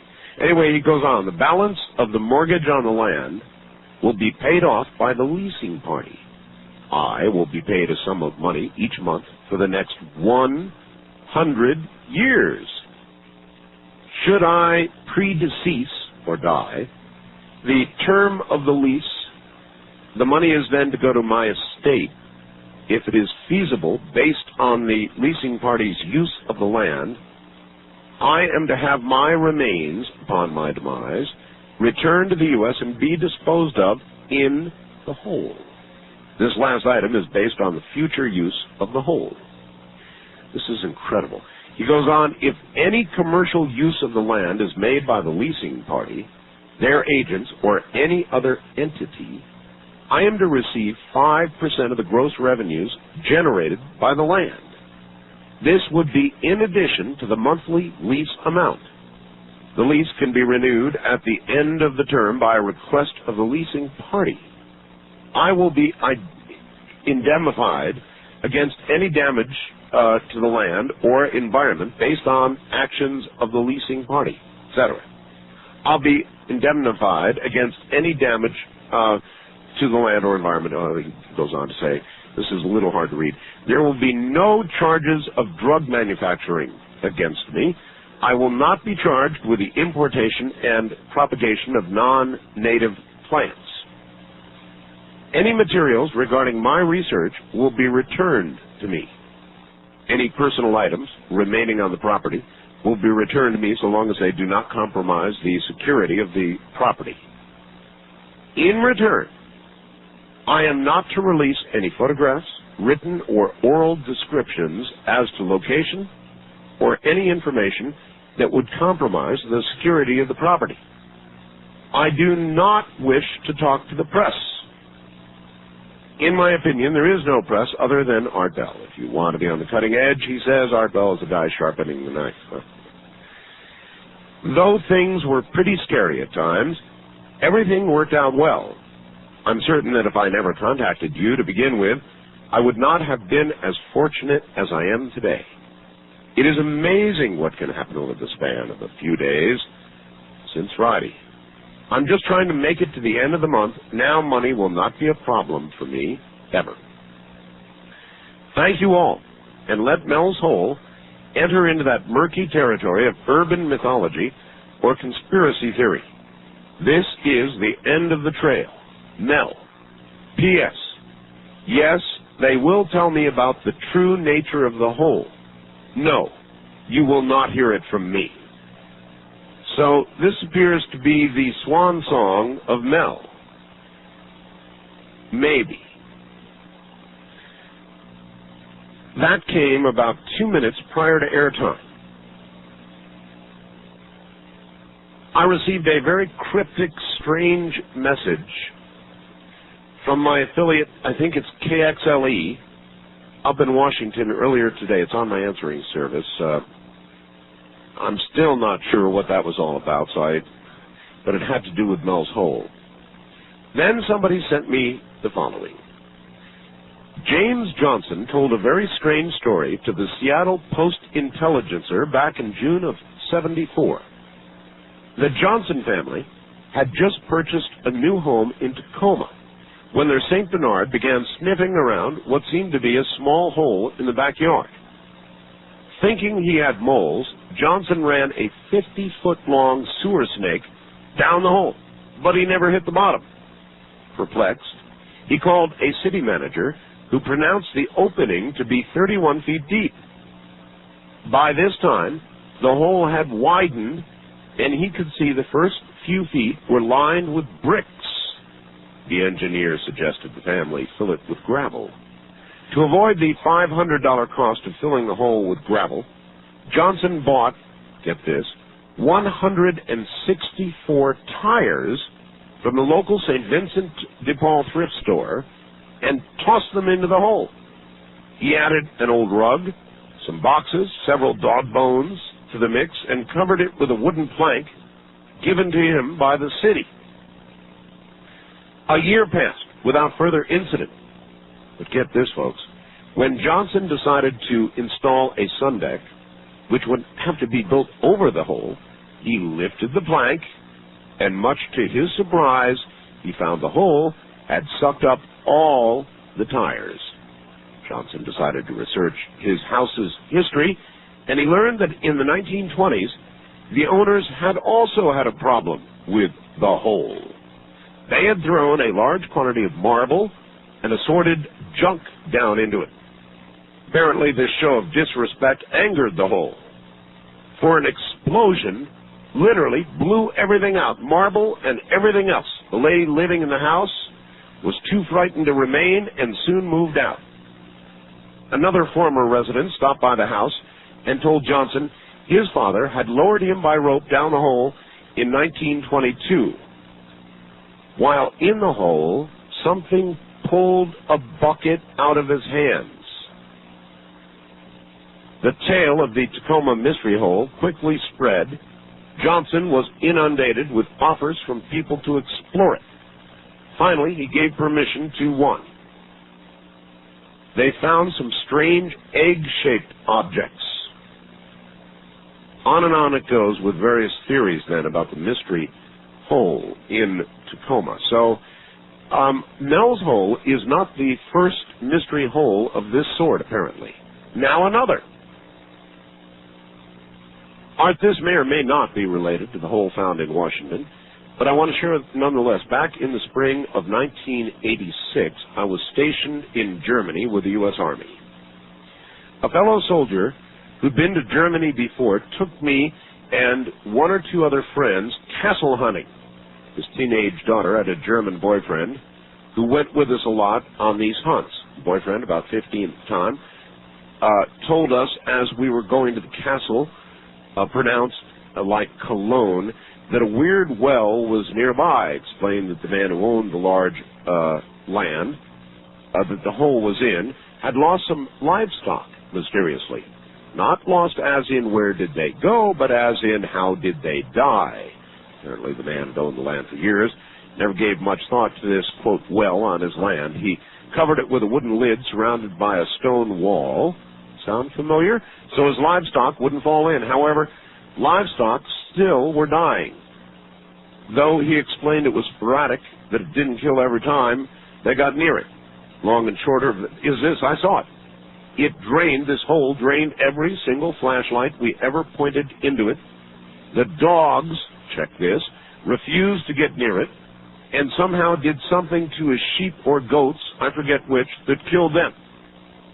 I don't know if the owner ever looked into animal autopsies or not to find out what killed them, but there were no dead animals while I was there, so I can't comment on that. Personally, I thought the man was drinking too much and had made most of it up. I mean, the only thing that struck me out at the time was that our flashlights always drained quickly when we pointed them inside the well. So there you go, another apparent bottomless pit, and I'm getting a lot of these kinds of stories now. So there it is, the story of Mel's Hole. Somebody has sent me, by the way, Daryl in Rancho Mirage says, good for Mel and Art Bell. For Art, he had the courage to talk. For Mel, he was smart enough to listen. But wouldn't you love to hear the whole story? Art, you didn't make his day, you made his life. Therefore, you now don't have to feel guilty. That's true. I was feeling a little guilty because Mel was in so much apparent trouble. But it does look as though it has worked out well for Mel. Now, there are those who are saying he has sold out this taking the money and running business.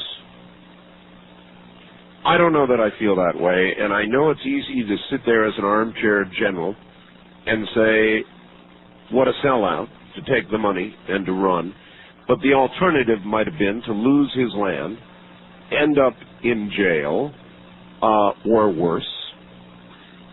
And so I can't, I'm not going to make the judgment that he has done the wrong thing, because to be frank, I can't tell you in that situation what I would have done.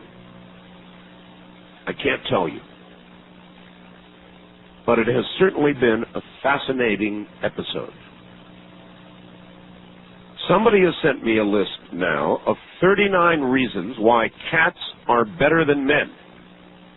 This list is in apparent retaliation for a list I read yesterday of actually 40 reasons. 39 were arable. 39 reasons why dogs are better than women, so this list obviously is in retaliation for that, and I will get to it. Meantime, open lines, and I'll sort of drop a lot of items I've got here in as we go along. West of the Rockies, you're on the air. Hello. Hello there. Is this Art Bell? Yes, it is. Oh, okay. I have somebody that wants to talk to you. Put them on. All right, now, the radio's got to be turned off. Alrighty. Turn that radio off, please. All right. I really believe, I really think that there's I know that there's some odd stuff out there. Why? Because it's God's land. I've seen this. I've seen a lot of weird stuff before, and I believe this story. You mean Mel's story? Yeah, I sure do. Okay, well, I appreciate that point of view, I guess. I mean, half the people are going to believe it, and half the people are going to think it's baloney. Half the people are going to be angry at Mel for taking the money and running. And I imagine the other half are going to consider that they might have done the same thing. I don't know. We'll see. First time caller line, you're on the air. Hi. Hi. Hello. Hi. Is this Art Bell? Yes. Turn your radio off, please. Okay. Why do I have this problem? Now he turned it up. Thank you. Art Bell. Yes. I'm a college student at Central Washington University, about 5 minutes from Manatash Ridge. All right. And I understand it was pronounced Menashtash. Menashtash, yes, Menashtash Ridge. All right. I'm leaving the line. His radio went back up again. Now look, I'm going to lecture on this for a second. When you get on the radio, when you get on the air, turn down your radio. That doesn't mean turn it down and then turn it back up a minute later. That means turn your radio down, off ski until you're off the air. All right? Lecture ended. West of the Rockies, you're on the air.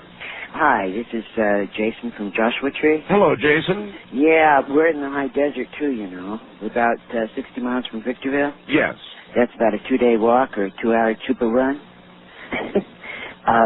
What I wanted to comment on was I don't too much understand why he's going through all of this trouble to contact the UFOs. Why doesn't he try a flashlight? You mean John? Yeah. Yeah, look, people... I'm able to contact him with a flashlight. Well, that's good. I mean, people go off on different treks in their life, and that is the trek that he went off on, that's all. Yeah. With you, it's a flashlight. Yeah. Yeah, I just go out the same time, same place, same code on the flashlight, and then it contact. And I see him right away. I've gotten him within 15 feet of him. Well, that's a tribute to Ever-Ready. Yeah. Anyway, go out in the field and try that. All right, thank you. As you know, my wife and I had a UFO sighting, one very serious, close UFO sighting. And we will frequently go on walks. You know, we have what we call our little walking road here. We're way out in the country. And I will play that game sometimes, you know, flashing a light up into the sky, you know, while we're walking. She doesn't like, stop doing that, stop it. I'll tell her, you know, hon, this is just the kind of night where we're liable to see something like we saw before. I understand they respond to signals, and I'll begin, you know, torching the light up there a little bit, and she doesn't like it. She makes me turn it off. She had a very different reaction to seeing what we saw than I did. First time caller line, you're on the air. Hello. Hello there. Going once, going twice. Gone like the wind. East of the Rockies, you're on the air. Good morning. Good morning. Hi. This is Lauren from St. Paul, Minnesota. Hello, Lauren. I wanted to mention that last night you had cloning on. Yes. And I wouldn't have a clone as a slave. You wouldn't? Well, my father is from India, and their family is well enough to have servants, and I didn't like having someone around to serve me. Now, I would have a clone that didn't have a brain as a possible organ harvest. Oh, you mean just waiting until one of your organs failed? Yeah, so that I would do. You would, huh? You'd have a clone without a brain, but you don't want one. You don't want a thinking clone. No, I don't. You don't want a servant clone. No, wouldn't do that at all. But as long as the clone doesn't have a brain, you wouldn't think would be anything immoral about harvesting when you need. Not really, no, I don't think so. Okay, I can tell where we're headed. I've got news for you on cloning and a guest coming up Friday night, Saturday morning, coming up right after the break.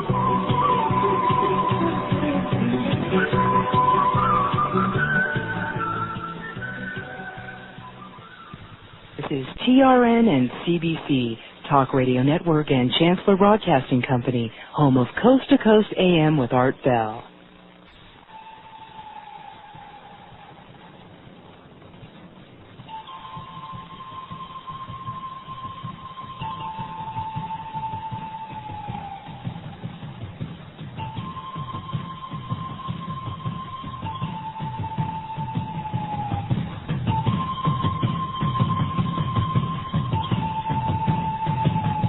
Call Art Bell toll-free, west of the Rockies at 1-800-618-8255. 1-800-618-8255. East of the Rockies at 1-800-825-5033. 1-800-825-5033. This is the CBC Radio Network. Unscreened, live, open line talk radio just ahead. And all right, coming up Friday night, Saturday morning, I think that this cloning story is, in its own way, ultimately as big as the splitting of the atom. That big. And I've been trying to figure out the truly appropriate way to approach it. And it's not easy to find a guest qualified to speak on cloning. But I found one. He is a university professor at Loyola, Dr. Kevin Fitzgerald. And his background includes the following. He is a fully qualified geneticist. He is, brace yourself now, also a Jesuit priest and a bioethicist. And he will be here Friday night, Saturday morning, and he will talk about this new discovery with regard to the cloning of a lamb, which, of course, is the same technology that would allow the cloning of a human being. And so here in one person, one university professor, we have all of the disciplines required to address the various aspects of this amazing story. That'll be Friday night, Saturday morning. It took me some time to find Professor Fitzgerald and to pursue him, and I want to thank Michael Lindeman at the 2020 group. And I called Michael and I said, Michael, this is a monster of a story.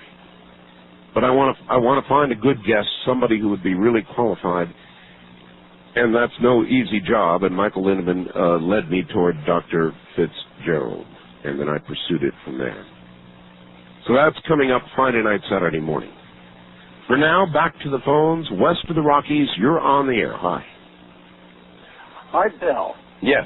I'm so glad to be able to talk to you. I listen to your show all the time. Glad to have you. I have several things here that I've saved up for a period of time. We'll just run through them in passing, and maybe you can make some comment on them if you would. All right. Okay. First of all, I have met a man here.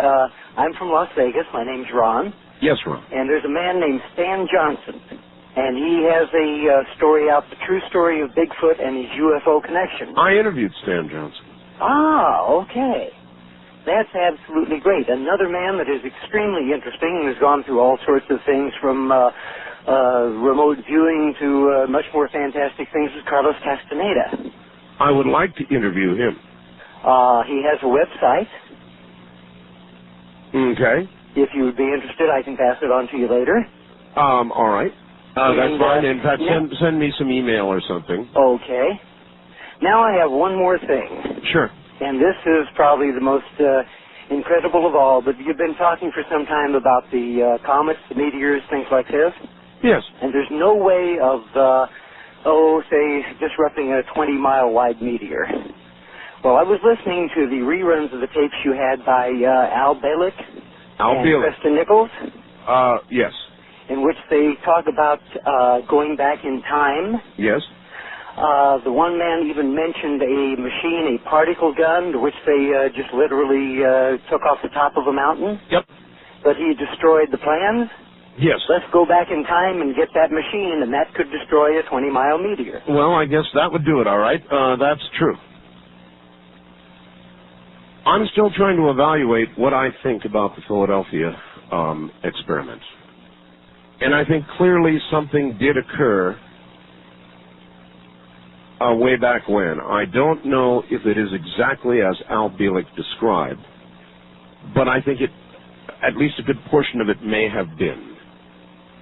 Al Bielek was able to describe technically things that made an awful lot of sense and things that would have probably produced the kind of results that early on they claimed they had.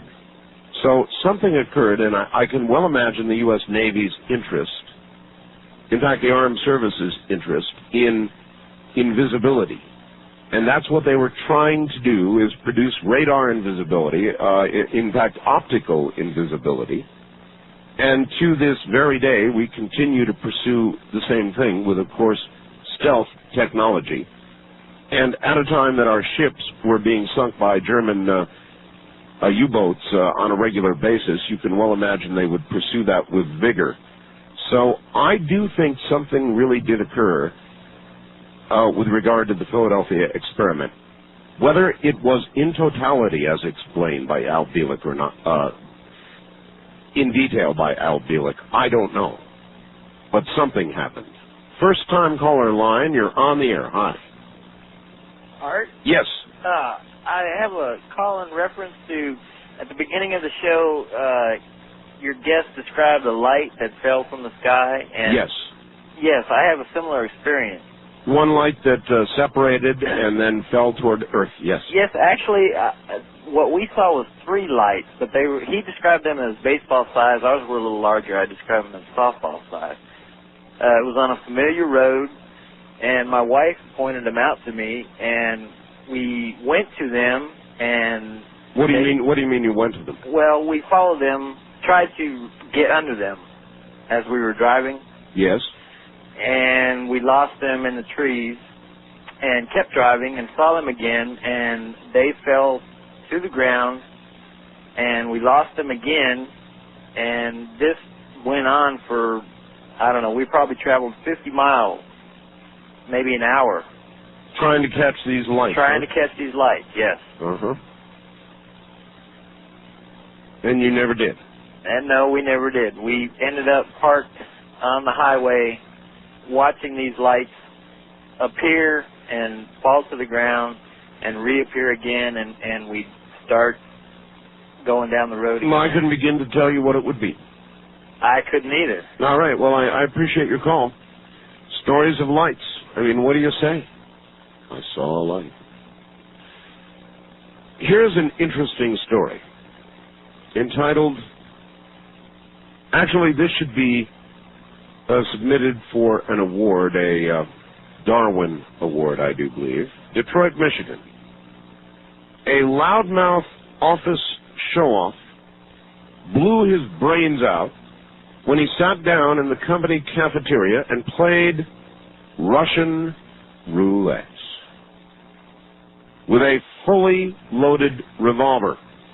He was so intent on showing us how macho he was that this idiot forgot to leave only one bullet in the cylinder. One shaken stenographer said, "You don't get many chances when you play the game that way." That's right. So he was going to demonstrate his prowess by playing Russian roulette, but the idiot forgot to unload the rest of the bullets, so didn't give himself much of a chance. That's a definite nomination. East of the Rockies, you're on the air. Hello. Yes, hi, Arbel. Hi, how you doing? Hi, my name is Bill. I'm calling from West Hartford, Connecticut. Hi, Bill. Hi. I have an interesting theory about UFOs, about their origins, that's different, much different than the classical idea that they came from another planet orbiting another star. All right, well, what is it? Okay, light years away, trillions of miles away. Yep. Okay, the point is, since many of these beings, specifically the Greys or the reptoid creatures or whatever, they're all humanoid, not human exactly, but humanoid in appearance. Humanoid, The same shape, 2 arms, 2 legs, with fingers, maybe a different number of fingers, eyes, etc. Yes. My thought is they have to be related to the Earth. Going by what Carl Sagan, the late Carl Sagan, and other well-known scientists would say regarding evolution, they're too much like us to have really originated from another planet many trillions of miles away. So my thinking is it involves physics, different dimensional physics, and involves our own planet, Earth. A quick 5-second version, and I'll expand on that. A 5-second version would be, could they be intelligent descendants from the dinosaurs? Let me explain.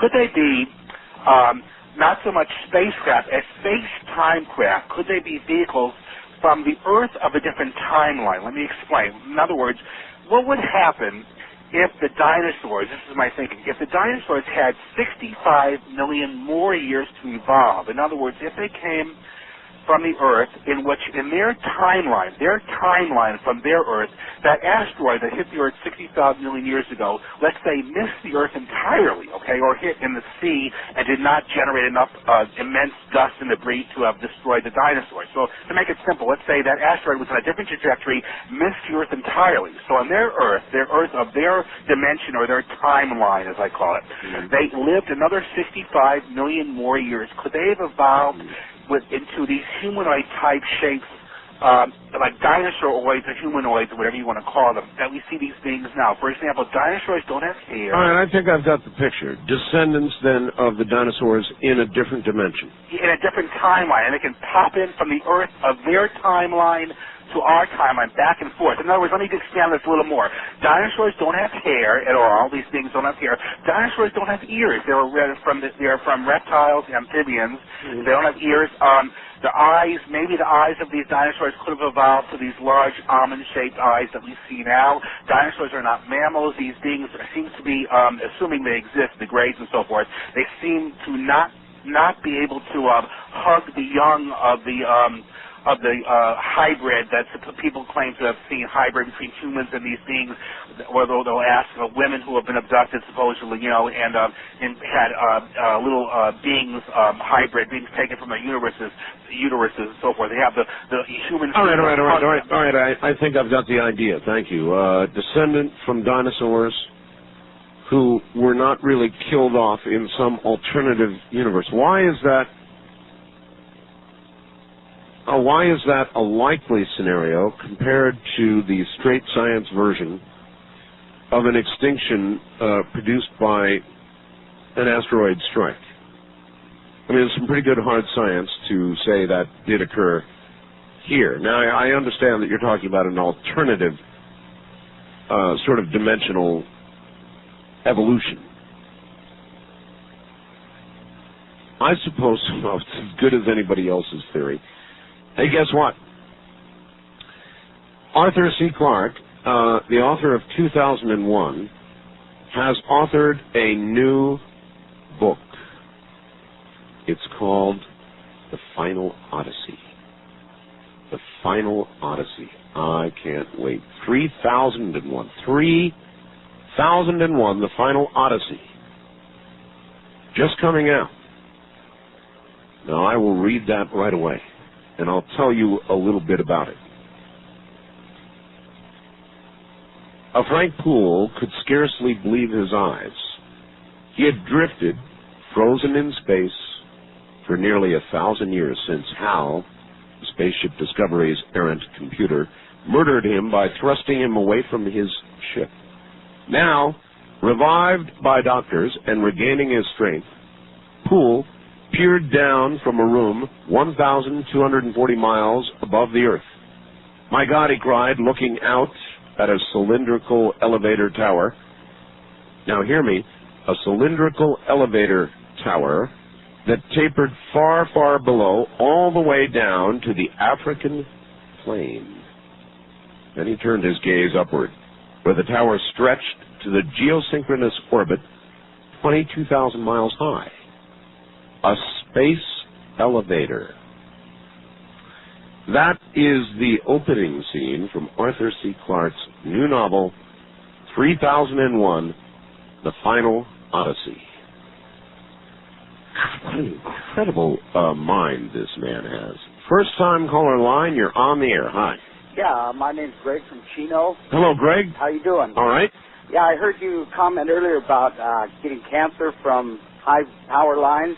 Well, there's a lot of research going on about that right now, yes. Well, I've been an electrician for 18 years, and in that time I've had the opportunity to work in Hollywood, where they have, for the movie studios, big generating stations on the lot to feed the DC lights. Sure. And in the years that I've worked there, I noticed that out of all the people that worked there, because the generator operators would just sit in a room for 14 hours at a time every day, that I'd say 3 out of the 4 had cancer and had to leave their jobs. Well, I hate to say it, but there have been studies as well about ham radio operators having a higher incidence of a cancer, being in close proximity to electromagnetic magnetic fields of large size. And so there's a lot of ongoing research about all of this, and I can't tell you that I have the answers. I just know that there are people who are suspicious. Yes. Mm-hmm. Great show, by the way. Thank you very much for the call, sir. Listen to this, folks. Hello, Art. Derek in San Antonio here. I thought you might want to know that KENS-TV has obtained photographs of a chupacabra captured in a trap just south of San Antonio. Big news, folks. A rancher took photos of the beast and brought them to us. He claims there were 3. One in the trap and 2 others, get this, jumping up and down, and they ran when he approached. I will try my best to describe the photos for you. The creature is about as long as a human leg, pasty white, has ridges on its back like a dragon. It has 2 front legs and 2 rear legs, and at the end of each, 2 tiny offshoots that I would not call fingers. I wouldn't call them paws either. Almost claw-looking. You can see teeth on the thing, which is draped across the ground in an arc. The farmer says some men saw him showing the creature and took the creature, saying they were going to have it stuffed. He claims to know where the body is, and we are investigating it. I'll be happy to send you a copy of our story, if you'd like, or send you a video of the Polaroid photos. Contact me, and it gives me a phone number, tomorrow. I thought you'd want this, though, for your show this morning. Yours in news, Derek in San Antonio. There you have it, folks. It looks like they may have a chupacabra, and they may have photographs of the chupacabra, and they may have a chupacabra body. Wouldn't this be incredible? Again, this is a media person, Derek, down in San Antonio, and he's referring to what KENS-TV apparently has discovered. So I would like to know more about this. As you can imagine, I am going to follow this one up later today. What are these creatures? Where are they from? Why are they here? Why now? What's going on? I'd sure like to know. Listen to me. We are going to Alaska. This is not anybody's Alaskan cruise. There's lots of typical Alaskan cruises out there, and we'll do all of that, but then we'll take you into the real Alaska. It begins in British Columbia, Vancouver specifically, a beautiful city. There we board a brand new princess ship, the Dawn. The Dawn Princess, brand new. And we're going to, I don't know if you've ever been on a brand new cruise ship, but it is cool. We'll sail through the famed Inside Passage to Ketchikan, Juneau, historic Skagway, then up to the face of the towering ice fields in Glacier Bay National Park and majestic College Fjord. That is part of most or many Alaskan cruises, but you see, here is where ours separates from all the rest. Take it from me, I know Alaska. You want to see Alaska, you need to see the interior of Alaska as well. So, when we get to Seward, Alaska, we go into Anchorage. There, we board the Princess Cruise Line's luxurious Ultradome rail cars, and we travel on the Alaska Railroad to the famed Denali National Park. After that, we continue on by rail and visit Fairbanks, Alaska. You have got to come along. Ramona will be there. I will be there. Many others you know will be there. You'll be allowed to take photographs. I'll take pictures with you and all the rest of that sort of thing. By then, my new book will be out. By next month, it's going to be out. At any rate, this is going to be the Alaska cruise, I guarantee, folks, of a lifetime. If you want to come along, you must act quickly because it is filling quickly.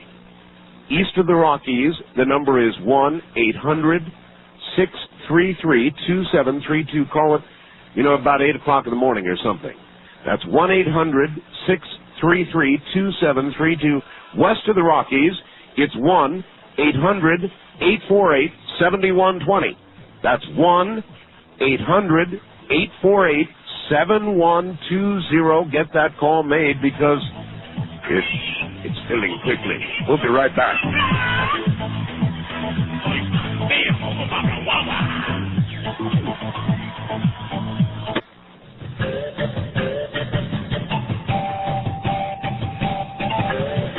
You're listening to Coast AM with Art Bell.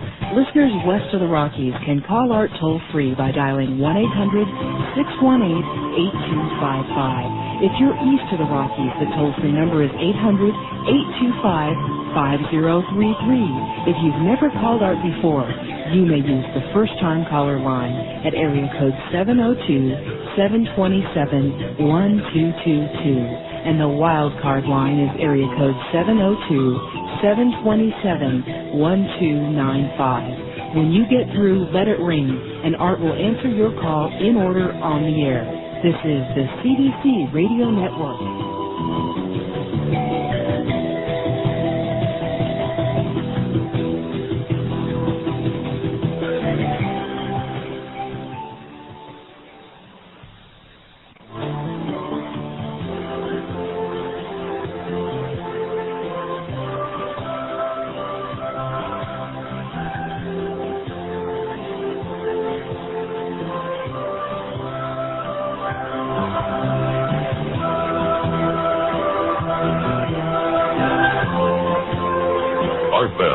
Taking calls on the wild card line at 702-727-1295. That's 702-727-1295. First-time callers can reach Art Bell at 702-727-1222. 702-727-1222. Now, here again, Art Bell. Yesterday I read you 39 reasons why dogs are better than women. So today, from San Diego, I have received 39 reasons why cats are better than men. This is not going to be easy for me to read, but in all fairness, I will. Cats only purr when you stroke them. Cats clean themselves. The only toys that cats want are catnip mice. It's okay to neuter them. They'll warm your cold feet without complaining. Their whiskers won't scratch your face. They sit on your lap and only shed fur. The worst pest they carry is fleas. The worst mess they make is in their litter box. If you put them out at night, they never complain about it in the morning. You know they trust you when they let you scratch their tummies. They don't complain about eating dinner out of a can. You don't have to remind them to wear their coat. They never have to ask for directions. When they do go hunting, you never have to clean their prey. They don't mind wearing collars. They bite if they love you. This one really hurts. They don't know how to open super glue. You can carry them outside the bedroom if they snore. When they run around, you don't have to divorce them. They only growl at you when you really deserve it. They can think for themselves. They won't starve if you have to be away for a couple of days. And you don't come home to a sink full of dirty dishes. It's okay to let them follow their instincts. It's okay to engage in petting someone else's cat. If they bring you a dead present, you don't have to pretend you like it. That one hurts too. Cats are never late for dinner. Their friends are not rats. They don't take it personally if you have a headache. You aren't disappointed if your cat doesn't remember your birthday. The cat never leaves the toilet seat up. That one hurts, too. They never have to say they're sorry. You can ignore a cat if it plays with its food. Cats are more sensitive to your moods.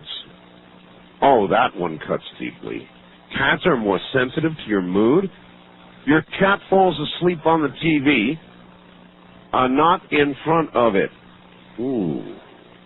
Your cat won't get upset if you turn off the football game. Cats don't care how much you spend when you go shopping.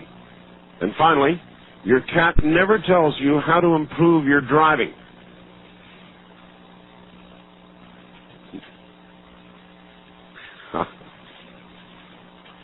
I suppose, in all fairness, I had to read that. East of the Rockies, you're on the air. Hello. Hello there. Hello. Yes. All right. Yes.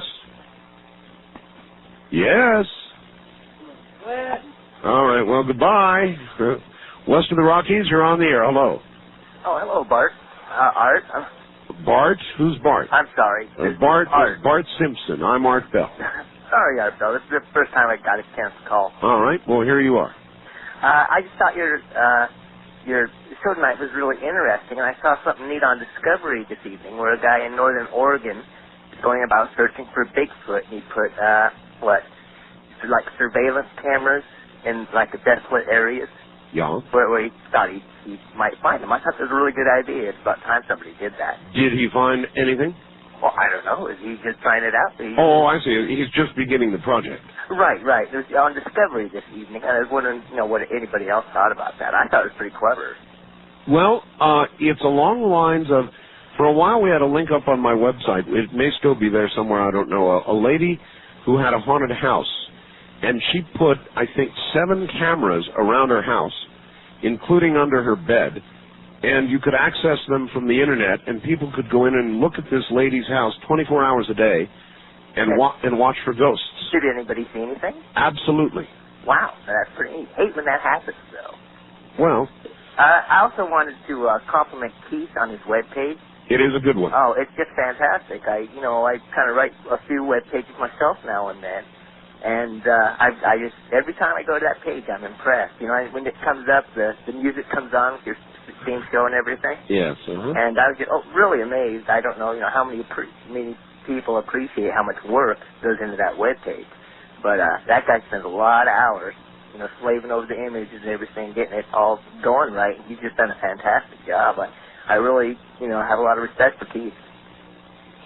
So do I. He works very, very, very hard at what he does, and the website is every day there's something different there, and I think that's what has people coming back all the time. But that's a lot of work. Let some of your other callers get a chance to talk to you, and if possible, I'd like to see if anybody else saw that thing on Discovery this evening on Bigfoot. All right. I've got an article here entitled "Dark Dealings in the Vatican." Although it passed completely without notice in the U.S. press, a bombshell was dropped in Rome last November and continues to send shockwaves that are being felt in political and religious circles worldwide.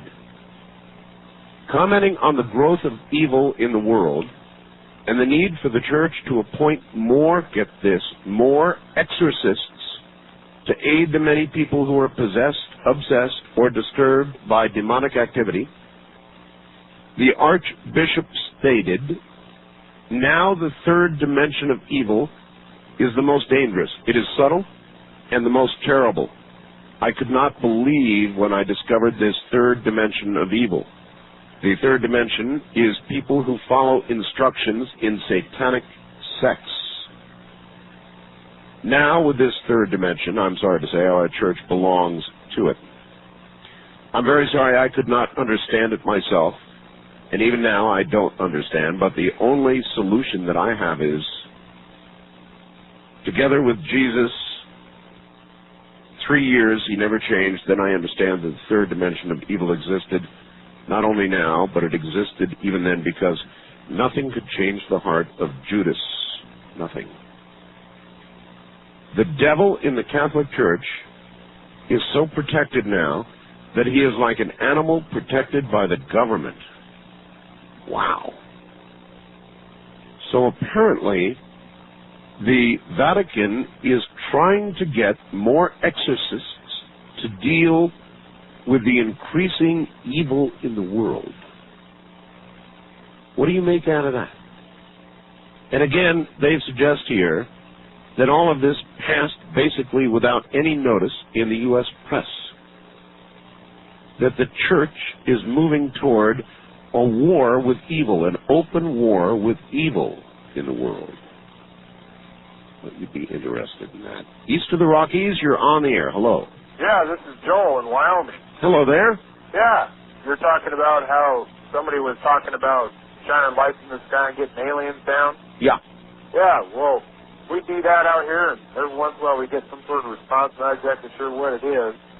This kind of light comes swooping down. It's kind of a glowing light. Well, I wonder really, honestly, why people do that. Because suppose you really did get a visitation. I mean, suppose you were abducted. Suppose you were strapped down on something with long needles. You know, that sort of thing?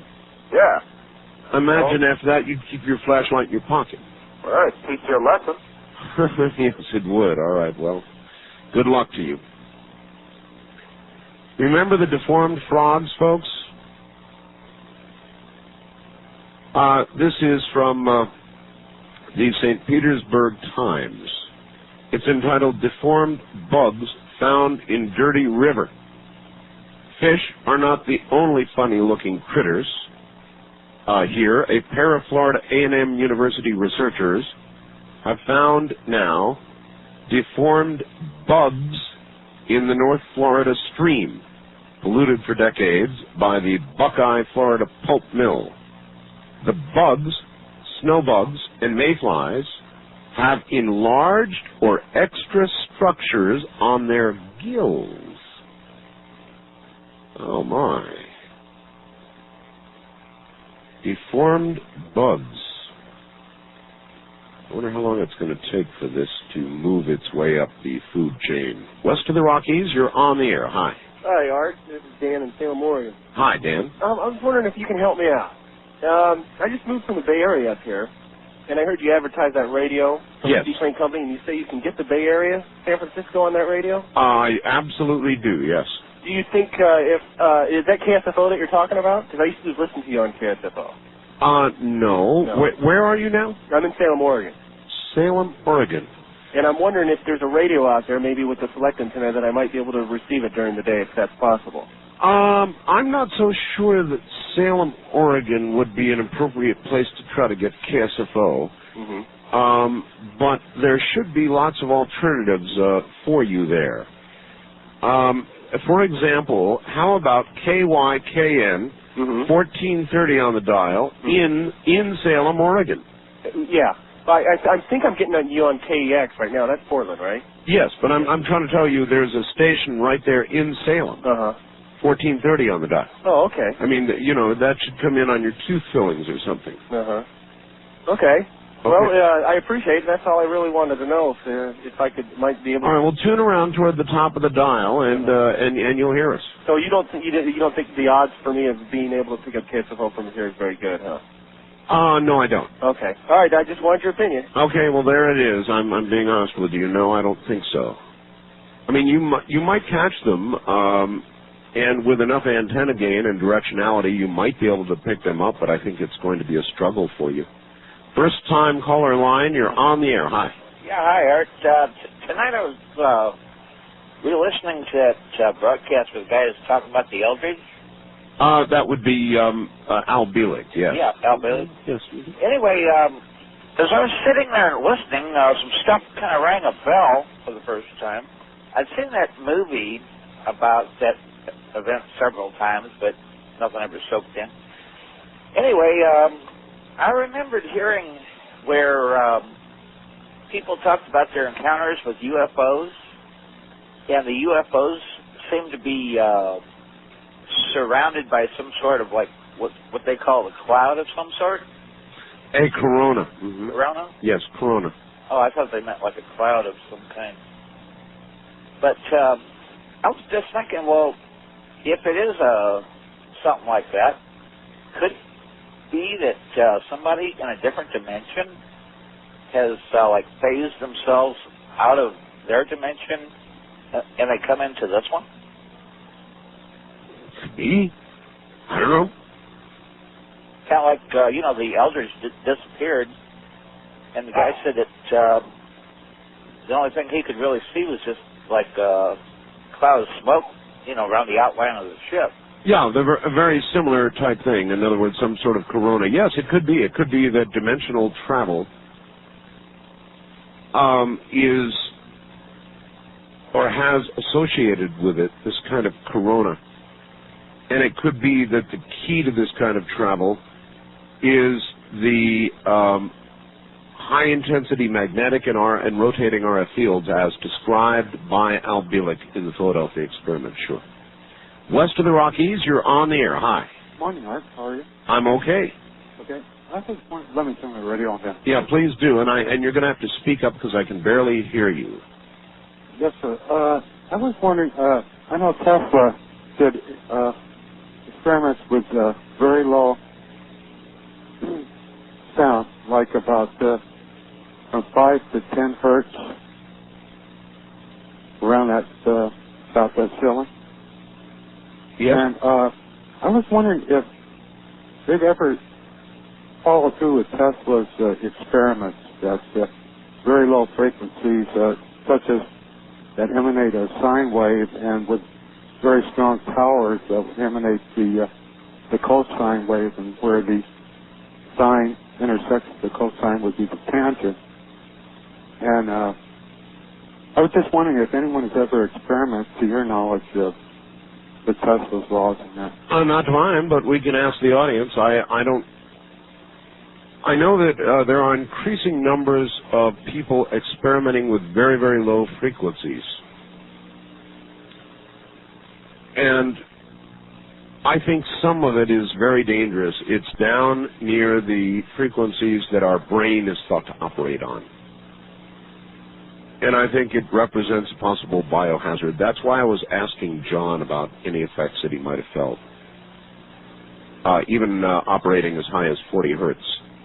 There would be some, no doubt, wideband that might go down as far as that, and you would think there would be some biological effects.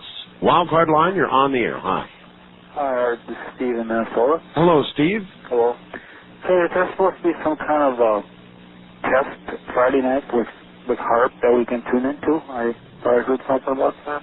Well, it's March 7th and 8th, Steve. Mm-hmm. Yes. You know where do you go to tune in that in?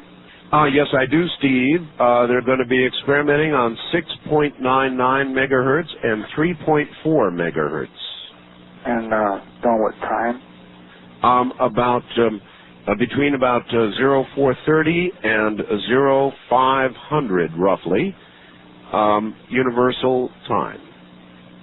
Okay. All right? All right, thanks. Right, thank you. And if you happen to catch the signals and you get them, they will actually send you a card of confirmation that you have received HAARP. And you can bet that I'm going to be listening. I'm sure you will, too.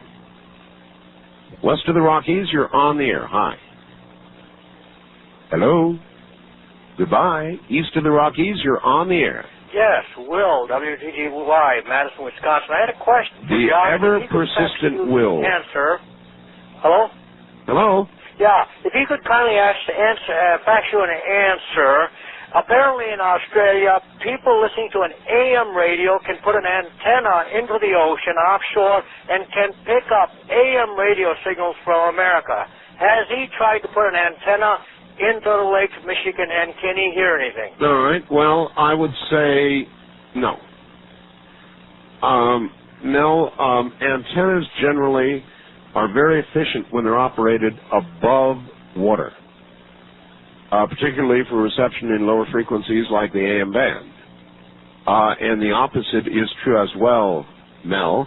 And that means that if you want to transmit, you will notice that some of the most effective AM transmitters are located near large bodies of water.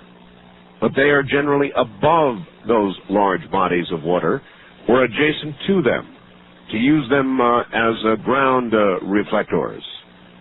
Putting an antenna underwater would not, it seems to me, be a very efficient way to operate, whether it's in Australia or here.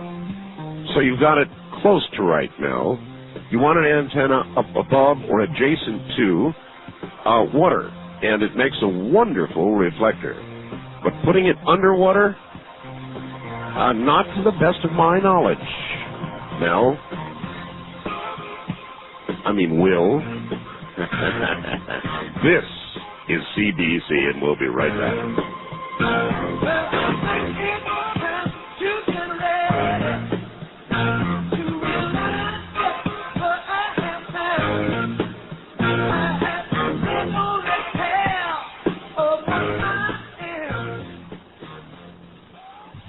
This is TRN and CBC, Talk Radio Network and Chancellor Broadcasting Company, home of Coast to Coast AM with Art Bell.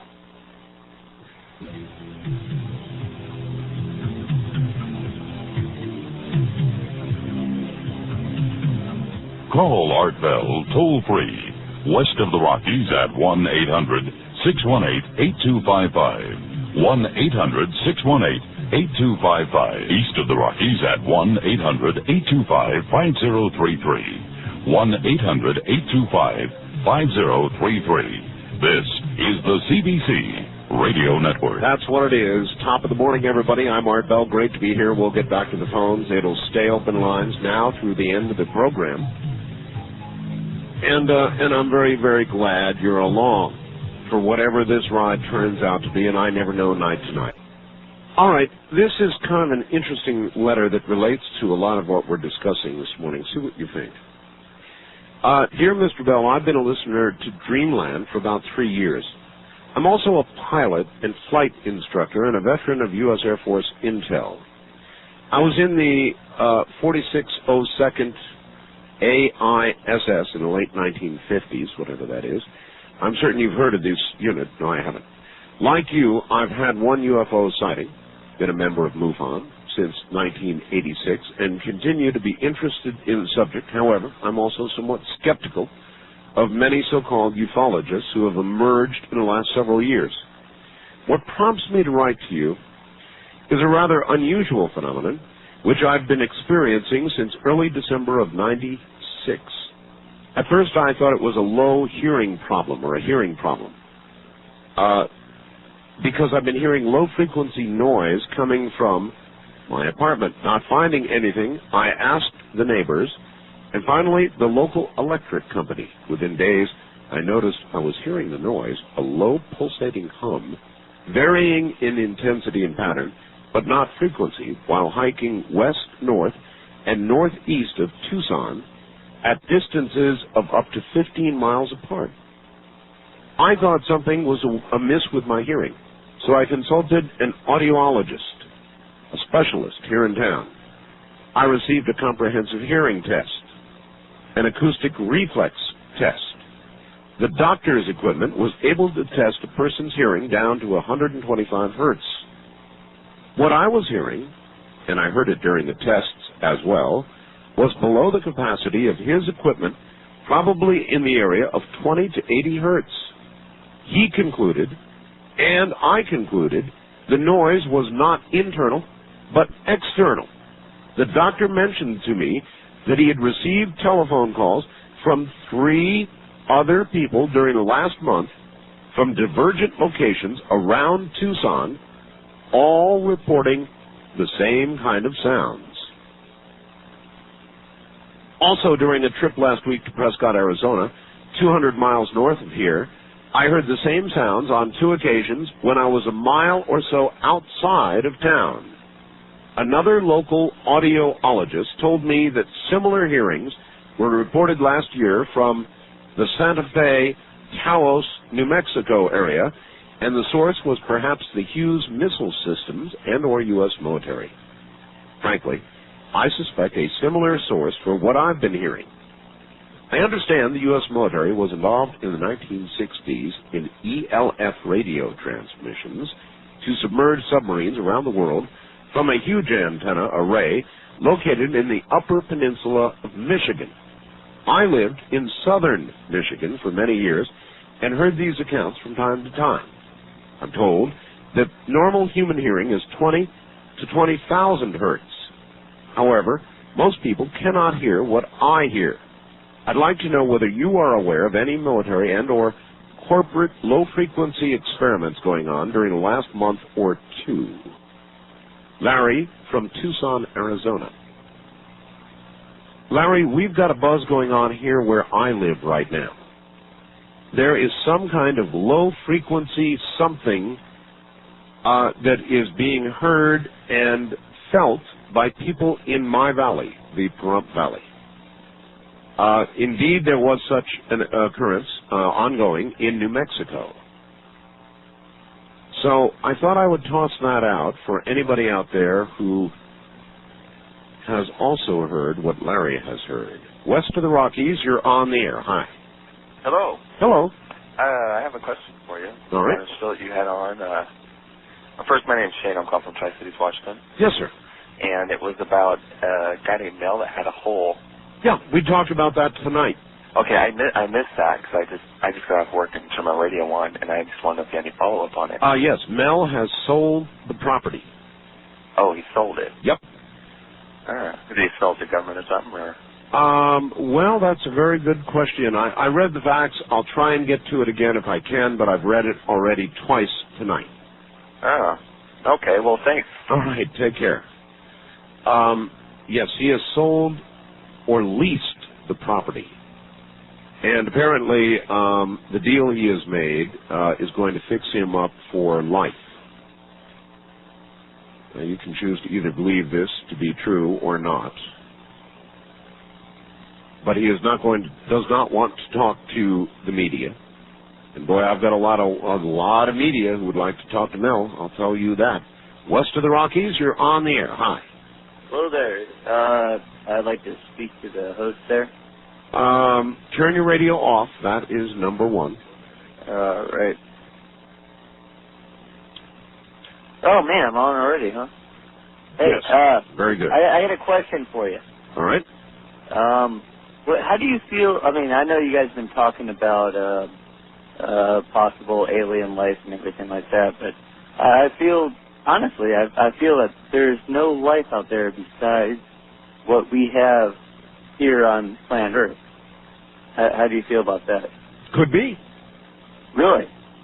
Mm-hmm. Because it just doesn't seem possible that there's anything else. I mean, you look into the stars, you look out there, and I mean, there's a lot out there, but it's so impossible to even, fathom that there's life out there. Why?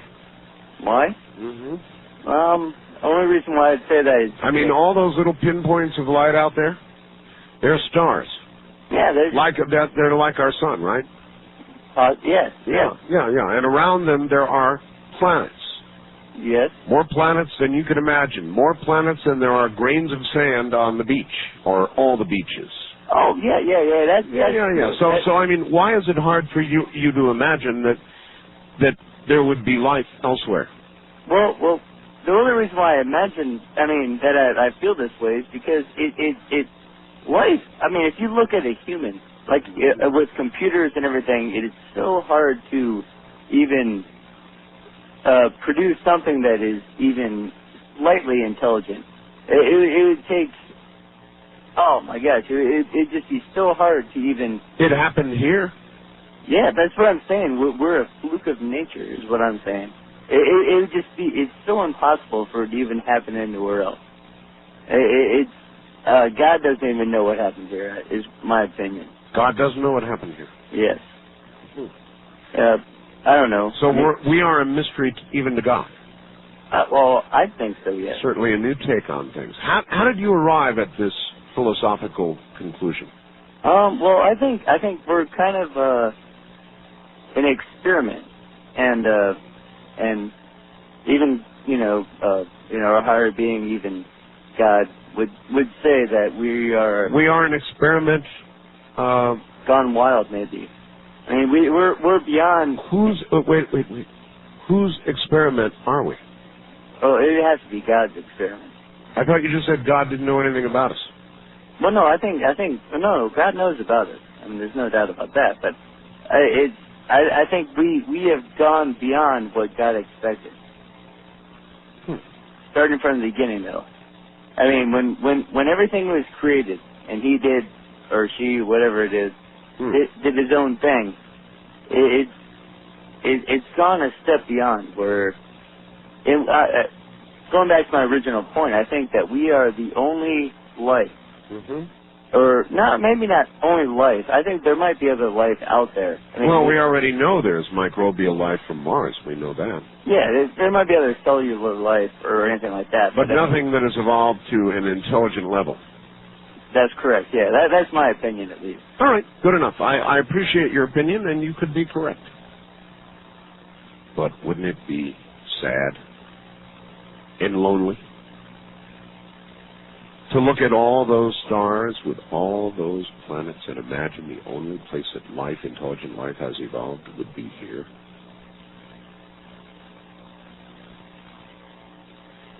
That would be pretty sad, wouldn't it? First time caller line, you're on the air. Hi. Hi, Art. This is Dan from Denver. Yes, sir. Kind of on the subject of HARP, I've got that information down. I'm going to set up my equipment to record it. But you've heard of these number stations that you can pick up on shortwave there? The what stations? Those number stations. They just, it's a recorded voice that just keeps going on and on with an endless string of numbers and letters. Have you ever heard those? Yeah, usually it's some kind of code. Yeah, there's been a lot of books circulating around, and it's all speculative of what they are, and I'm just wondering if you knew what they were. Secret codes. I don't know what they are. I don't know, it'd be kind of interesting if you could 4, to guess sometime. 12, H, 16, dash, 4, 3. That's about it. On the Bayesian radio, yeah, I've had one of those for several months, and I'll tell you what, that everything you say it is great for camp, and I take that along with my select antenna. Tell you people out there that don't have one, they don't know what they're missing. I know. It's a wonderful radio. I appreciate the call, sir. Thank you. There are a lot of odd things that you will hear on shortwave that are very hard to explain. And they are various things. Many of them are codes, some from the government, some, no doubt, from drug dealers, all kinds of nefarious, strange sources in all corners of the world. That is part of the adventure of shortwave. West of the Rockies, you're on the air. Hi. Oh, we just missed them. Wildcard line, you're on the air. Good morning. Hi, Art. U District here. Hello. Glad you're doing better. Glad to hear you. What's on your mind? I grew up 70 miles east of where this hole is, by Owensburg.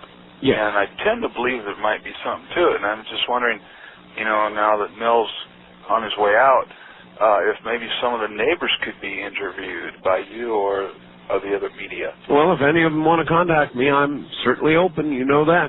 Yeah, there might be some more light shed on it. Okay. Yeah. Just a thought. All right, thank you. Okay. Take care. First time caller line, you're on the air. Hi. Hi, Art.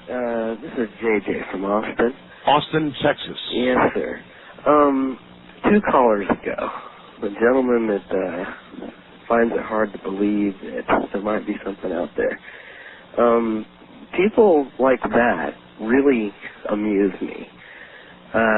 Well, you've got to allow that it may be so. Well, I do somewhere because I consider myself extremely open-minded in comparison to when I look around at other people's responses to certain things, especially when I have talks with people about things that I hear on your show. I think it's simply less likely. I think it's more likely that there is life than not. Yeah. Basically, anybody that can think that it's just not possible that, considering what all we must have gone through to evolve to the point that we're at, I think if you really did look at the big picture of things, philosophically speaking, you would have to be an extremely egotistical person to think that. Because in the big scheme of things, we really don't amount to a hill of beans, if even that. I don't know. It's just the skeptics like that. I appreciate them though, because it makes the grasp of the information has to be that much more solid. Well, look, don't sell us too short here. We're more than a hill of beans. Well, yeah, but we might be less than a towering mountain. I don't know. I think philosophically speaking, of course I think very Eastern philosophically, so I think that might have something to do with it. But I don't know. It's just interesting to listen to people like that. You think very Eastern? You mean like a New Yorker? Or? That too. I'm pretty short with people. I don't mean to be, but I can be. But not in a bad way. I just feel like I'm just getting by or something. I don't know. But I do want to let you know I have started little Art Bell parties all over Austin here. Really, in that case, you might want to know that modeling myself after the president, I have adjacent to my studio a bedroom where my uplink transmitter is located. We call it the uplink room. And we're going to be auctioning off opportunities to sleep in the uplink room. You're kidding me. Oh, no. I want in on this. Listen, I have to go. I just thought I'd drop that little bomb on you there. Yes, indeed. Opportunities to sleep in the famous uplink room. East of the Rockies, you're on the air. Hello. Yeah, hi, Art. This is Jerry in St. Louis, Missouri. Hi, Jerry. How are you? Pretty good. I thought that was a pretty interesting story about Mel with the hole. Very interesting. I sure hope he makes it. Hey, Art, do you know if they're going to try and pick up Dreamland in St. Louis again? Dreamland will most assuredly, either on the station you're now listening to or another, be in St. Louis shortly. Okay, thank you very much, Art. All right, take care. All things given time. West of the Rockies, you're on the air. Hello. Hi, let me turn my radio off here. Turn it off. Yeah, Carl Sagan, some years ago, I remember hearing him say something about all the millions and billions of stars out there. Right. And I was very surprised at the fact that he said that the chances of life out there was almost non-existent. And I found that... Well, that's an opinion. Yeah, well, to someone as brilliant as he was... Not science. That's not science. That was an opinion. Well, to me, maybe it was government. He got a lot of grants and things. So maybe he had a little pressure not to let on. You know what I'm saying? Yes. So I just kind of wanted your opinion on that. Well, my opinion is that more likely than not, there is intelligent life out there. Well, I believe it very much so. My opinion. But I just remember years ago just being so surprised that he would say something like that.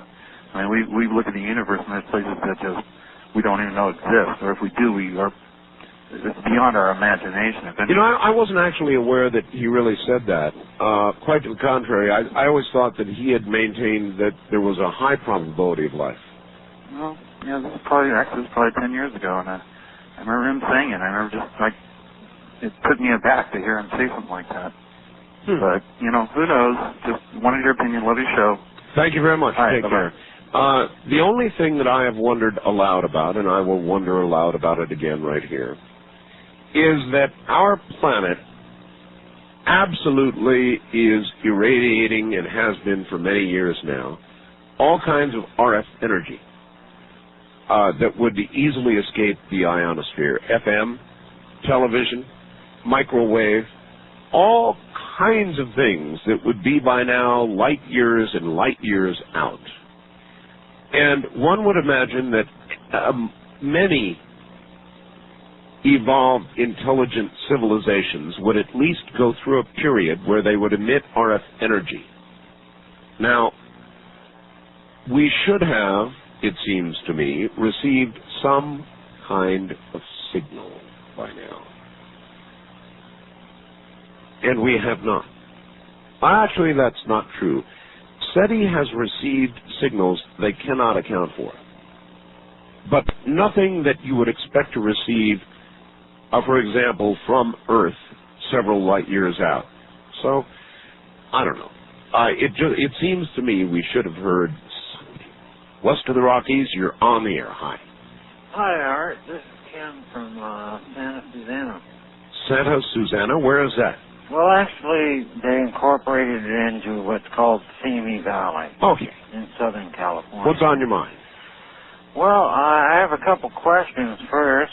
First, I'm listening to you on my Bayesian radio, and it's everything you say. I know. Except for on KABC, you're not on at 11. So I have to get Nevada. I mean, I get all kinds of stations. Right. You know. And I was wondering if and when you're going to be, if you're going to cover that 11 p.m. slot on KABC. There will be a solution to it shortly. All right. And my other question is, now talking about low hertz, megahertz. Yes.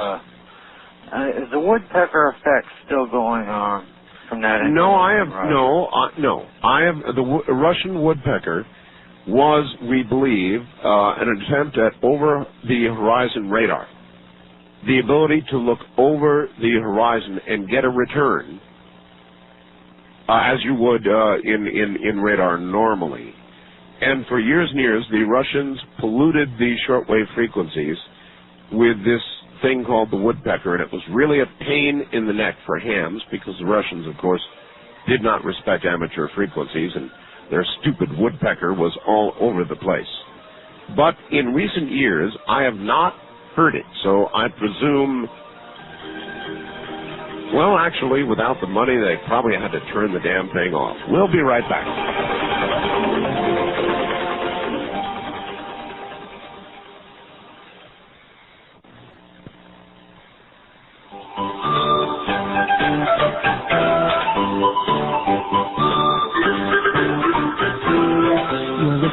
To Coast AM with Art Bell.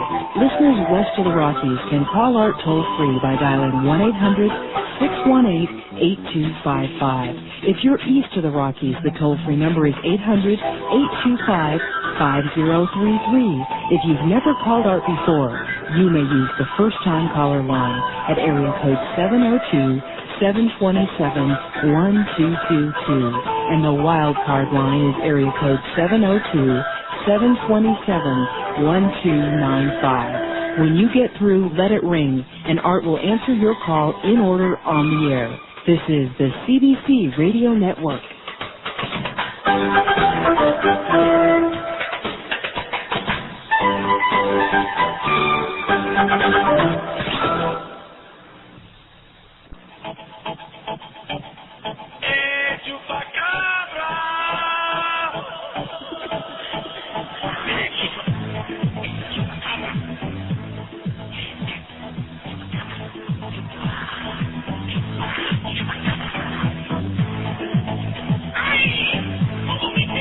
Art Bell is taking calls on the wildcard line at 702-727-1295. That's 702-727-1295. First-time callers can reach Art Bell at 702-727-1222. 702-727-1222. Now, here again, Art Bell.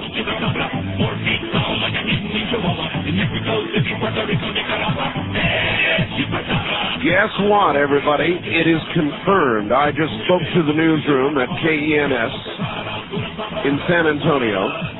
It's confirmed.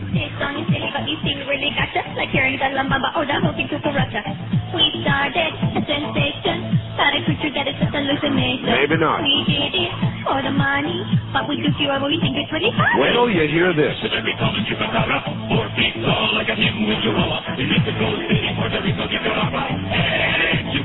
Now, I'm going to ask you to do me a favor and not call the KENS television newsroom. But I just did on the advice of a listener because they confirmed it. Here is the first report I got. Hello, Art. This is Derek in San Antonio.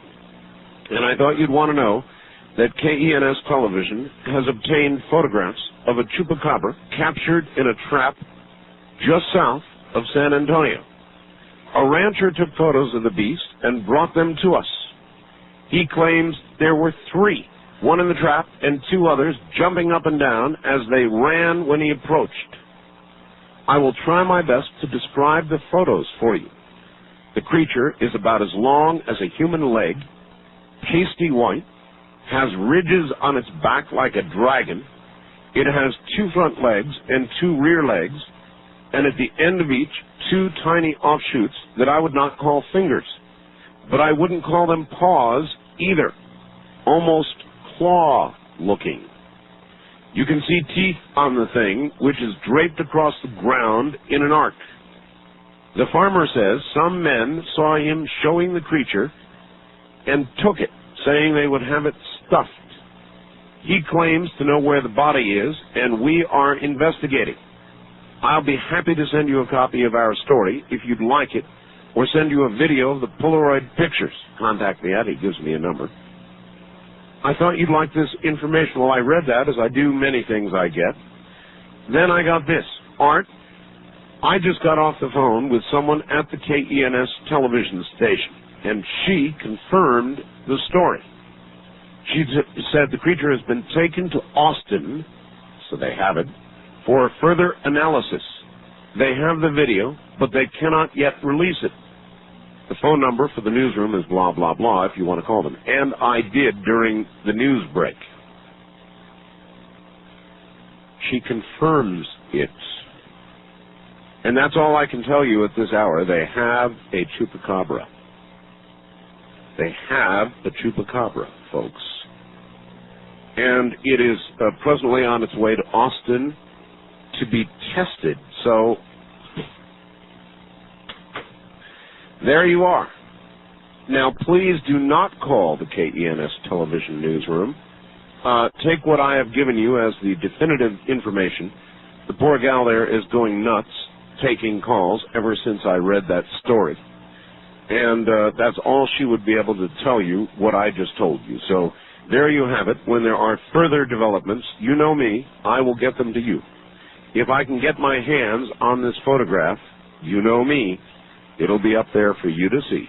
East of the Rockies, you're on the air. Hi. Hi. This is Mike in Mound, Minnesota. Hello, Mike. I called the other night with Jim Forbes. Oh, yes.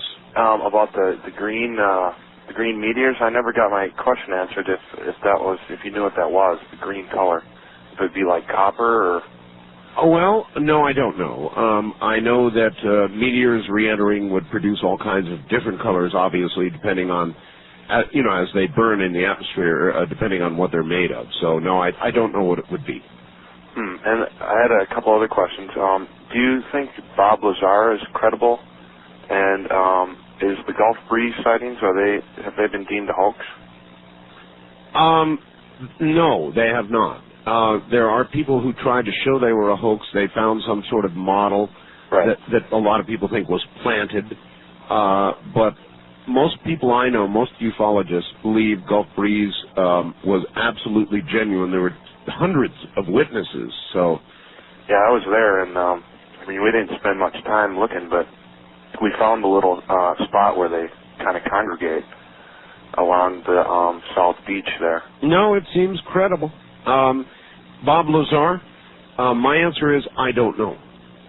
I don't know. I would like, I've interviewed Bob Lazar on about 2 or 3 occasions.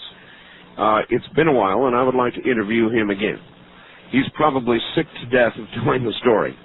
So my answer is I don't know. He tells a very good story. Yeah, I got that model for Christmas. Yep. Have you seen that? I've got one sitting 5 feet away from me. Are you ever going to be coming to Minneapolis? Are you going to be on a book tour for the Quickening? Answer, I don't know. I would love to come to Minneapolis. So maybe. Maybe. Well, if you do, I hope to meet you, and I love your show. All right, my friend. Thank you very much for the call. Okay, bye. Take care. Another thing is, please do not call my publisher. I have a big book coming out. I'm almost sorry I even said anything about it ahead of time. I probably should not have, because it's generating so much discussion and so many calls to a very, very busy publisher. It is a big book. It's about 330 or 40 pages now by the time it's done. and it's going to the printer on Monday. That's how close it is, but you can't get it yet. Although I do have a galley copy. Don't forget, folks, we're auctioning off nights in the uplink room. We call it the esteemed uplink room, adjacent to the room where I'm actually doing the program here. Donations. West of the Rockies, you're on the air. Hello. Good morning, Art. Good morning, sir. So they finally got one of them little dickens, huh? It would seem so, yeah. All right. Who's got it? Did they say? No, well... Not the government. Not the government, apparently. Okay. But whoever has it, it's on the way to Austin for testing, and they've got lots of good video and photographs of it, so, this sounds real. Cool. I got a question for you. Now, they're saying they can clone a sheep, right? Correct. Now, wasn't it last year that they come up with some dino DNA? Yes. Okay. I follow you. Yes. The answer is yes, they probably could. They said that DNA on that dinosaur was viable, right? Do you think... Now, here is one where we really should ask, should we? I mean... No. You don't want to see any dinosaurs? Well, not if they got a big fat guy with glasses working a computer, You've got to wonder sometimes about movies being just barely ahead of reality. Absolutely. Sometimes leading us into it. They're going to try something like that, though. You just know it. Oh, absolutely. Yeah. If they're not doing it now. Well, I say let's start with the plant eaters, okay? Absolutely. The little one. No flesh eaters, no Tyrannosaurus rexes, that sort of thing. Yeah. Let's go with the little ones, too. No raptors. Yeah. I particularly dislike the raptors. Yeah, but I just thought I'd put that in your mind there. Thank you. Great. I'll have a nice dream about that. Yeah, sure. Clone. My God, what a story this cloning is. I'm going to have, I think, the appropriate guest on for it Friday night, Saturday morning. And we'll get the good hard science. And we'll get the religious view and the ethical view as well.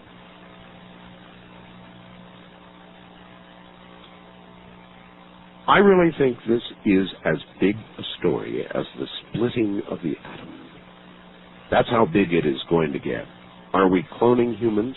Yes, I believe we have already done so. Is it wrong? I don't know. East of the Rockies, you're on the air. Hi. Going once. Going twice, gone. West of the Rockies, you're on the air. Hi. Hey, Art. Hello. About this cloning stuff. Yes, sir.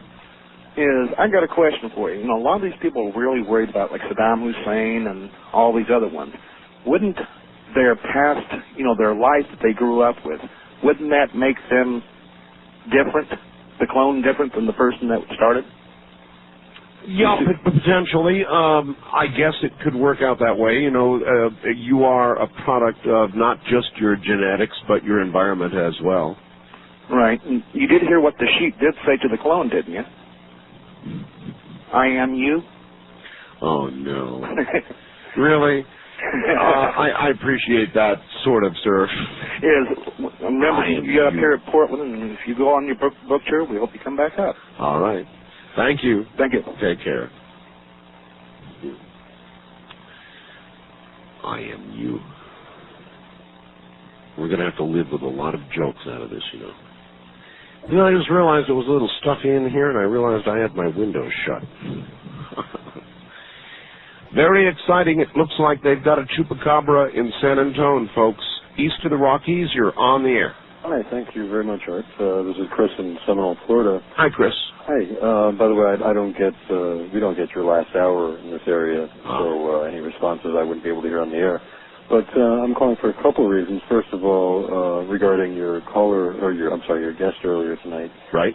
Where he's trying to attract UFOs. A Strange Universe about a month or so ago had a segment where a man devised a technique for filming the sky where he would put his camera just underneath an overhang, for example, just to barely block the sun, and both he and Strange Universe were able to get footage. I saw it. Okay, and the second thing was a possible reason for the government wanting to suppress any possible discovery from Mel's now leased hole is an article from February 1965 Flying Saucers magazine entitled Earth's Center of Gravity Up or Down, where they had a couple mine shafts that were connected by a tunnel. These mine shafts were over a mile long, and they hung a plumb bob, a weight, with both metallic and non-metallic weights and lines and cables, and because they thought it might be affecting the outcome, but it never did. What they discovered was that at the bottom, these weights were actually further apart, always, in every experiment, than they were at the top of the shaft. So this led them to believe that Earth's center, or the center of gravity, was 4,000 miles approximately from Earth's surface at any point, because they found this no matter where they discovered it. So maybe they're trying to suppress our understanding of the nature of gravity. As good a theory as anybody, sir. Well, that's all I can say about it. All right, you bet. Take care. Maybe they are. Mel's leased hole. Mel is now set for life, he says, which is certainly a better situation than he had the other day when he was worried about getting arrested and losing his property, having it confiscated, and having somebody say that he had some sort of drug lab on the property. First time caller line, you're on the air. Hello? Hello? Hello? Art Bell there? Somewhere, yes. Mm-hmm. Is it Art Bell you're wanting to talk to? Yes. What would you say to him if you could talk to him? Oh, this is you, huh? I'm the only one here. Well, I was trying to get through. Well, you're through. Long time. Anyway, I was kind of curious. I got a device here that I made. What is it? It's called a doohickey. A doohickey. It's like a little black hole. I've had one of those. Like a little black hole? Kind of like that. So I got 3 computer systems here, plus all my little electronic hardware that I got in here. And the neat thing is, I figured out a way of doing this. This is my 15th generation. Of what? It's a device that sucks up RF. Sucks up RF? Mm-hmm. It actually works. It uses a static electricity that runs off of, like, let's say you got your coax. I got a 11-meter radio. CB. Right. But my friends are using it with their ham. And what it does is that it knocks the signal they're even using in their mobiles. It takes 80% of the RF out. Why would you want to do that? No, it takes the static. The what? It sucks all the static out. So it cleans up their ears so they can hear better. I have no idea what you're talking about. Okay. Well, this is electromagnetics. Look, RF transmitted is one thing. Right. Static in receiving is another thing. One has nothing to do with the other. I know.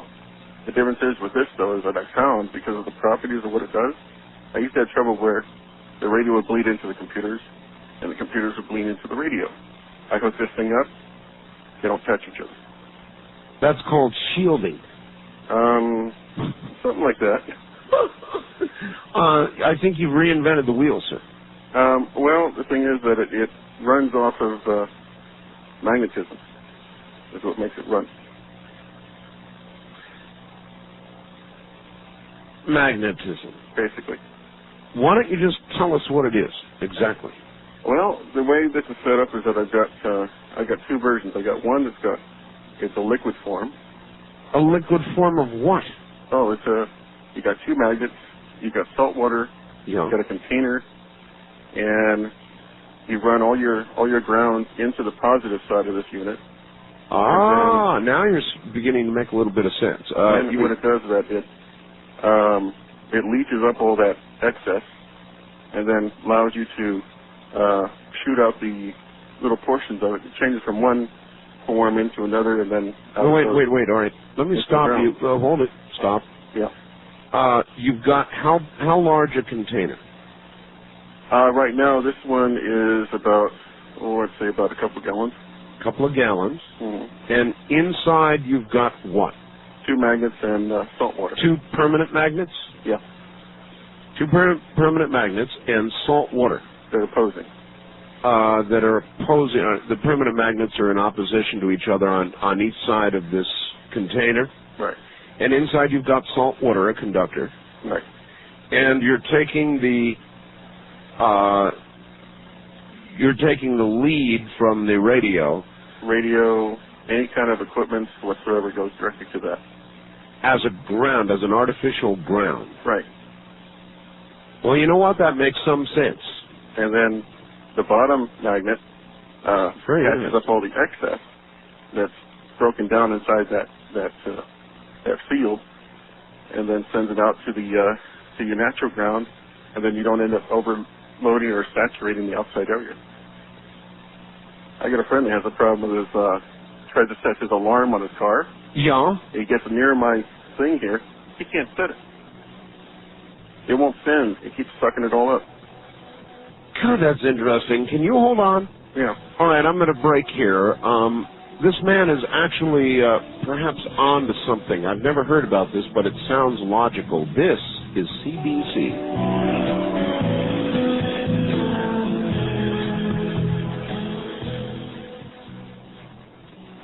This is TRN and CBC, Talk Radio Network and Chancellor Broadcasting Company, home of Coast to Coast AM with Art Bell.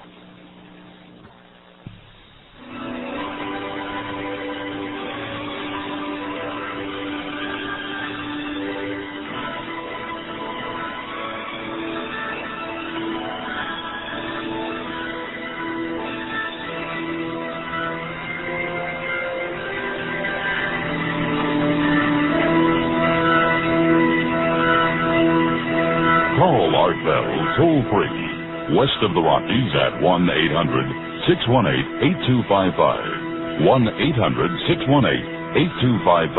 East of the Rockies at 1-800-825-5033. 1-800-825-5033. This is the CBC Radio Network. It is. Good morning, everybody. I'm Art Bell. Hey, this guy may be on to something. This is a very interesting story.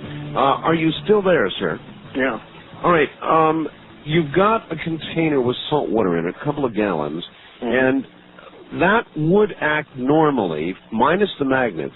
Right. That would act as an artificial ground to some degree. Right. So, are you able to notice a significant difference with the addition of the magnets? Yeah. It's sort of like it creates its own little gravity field. Boy, you might really be onto something. Well, I've been building these for quite a while. I just got sick and tired of everybody complaining about, there's too much static, I can't hear anything. Mm-hmm. And then they complain about every time I hear them transmit on sideband with audio, I can hear the static coming in with them. So when I put this in line, it was like certain people, key individuals that I told to build one, they put it in line, and it seemed like it tripled their audio output, and it also, their receive was more sensitive.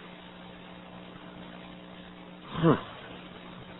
And I've got some friends that run ham radios. They did the same thing. And the guy said, God, I can't believe I'm in these upper freaks, and I have all these, I'm running these 2 meters or whatever, and I'm listening, and usually I get all this static, and I have to filter it out with my special filters. Yeah. Well, he turned the filters off. I said, okay, now watch this. Put this in line. Now turn your filter on. And he turned the filter on. Dead silent. So it keeps your radio from overloading. How strong are these permanent magnets? Well, I just make them out of car speakers. Well, then not strong at all is the answer. No. Well, I got one right now that this is the last generation one I just showed somebody today. You ought to try a larger magnetic field. I used to... I got 150 pull on this one. I used to work in microwave, and there are klystron magnets that are absolutely incredible. I mean, they're probably 100 times stronger than what you're using there. Mm-hmm.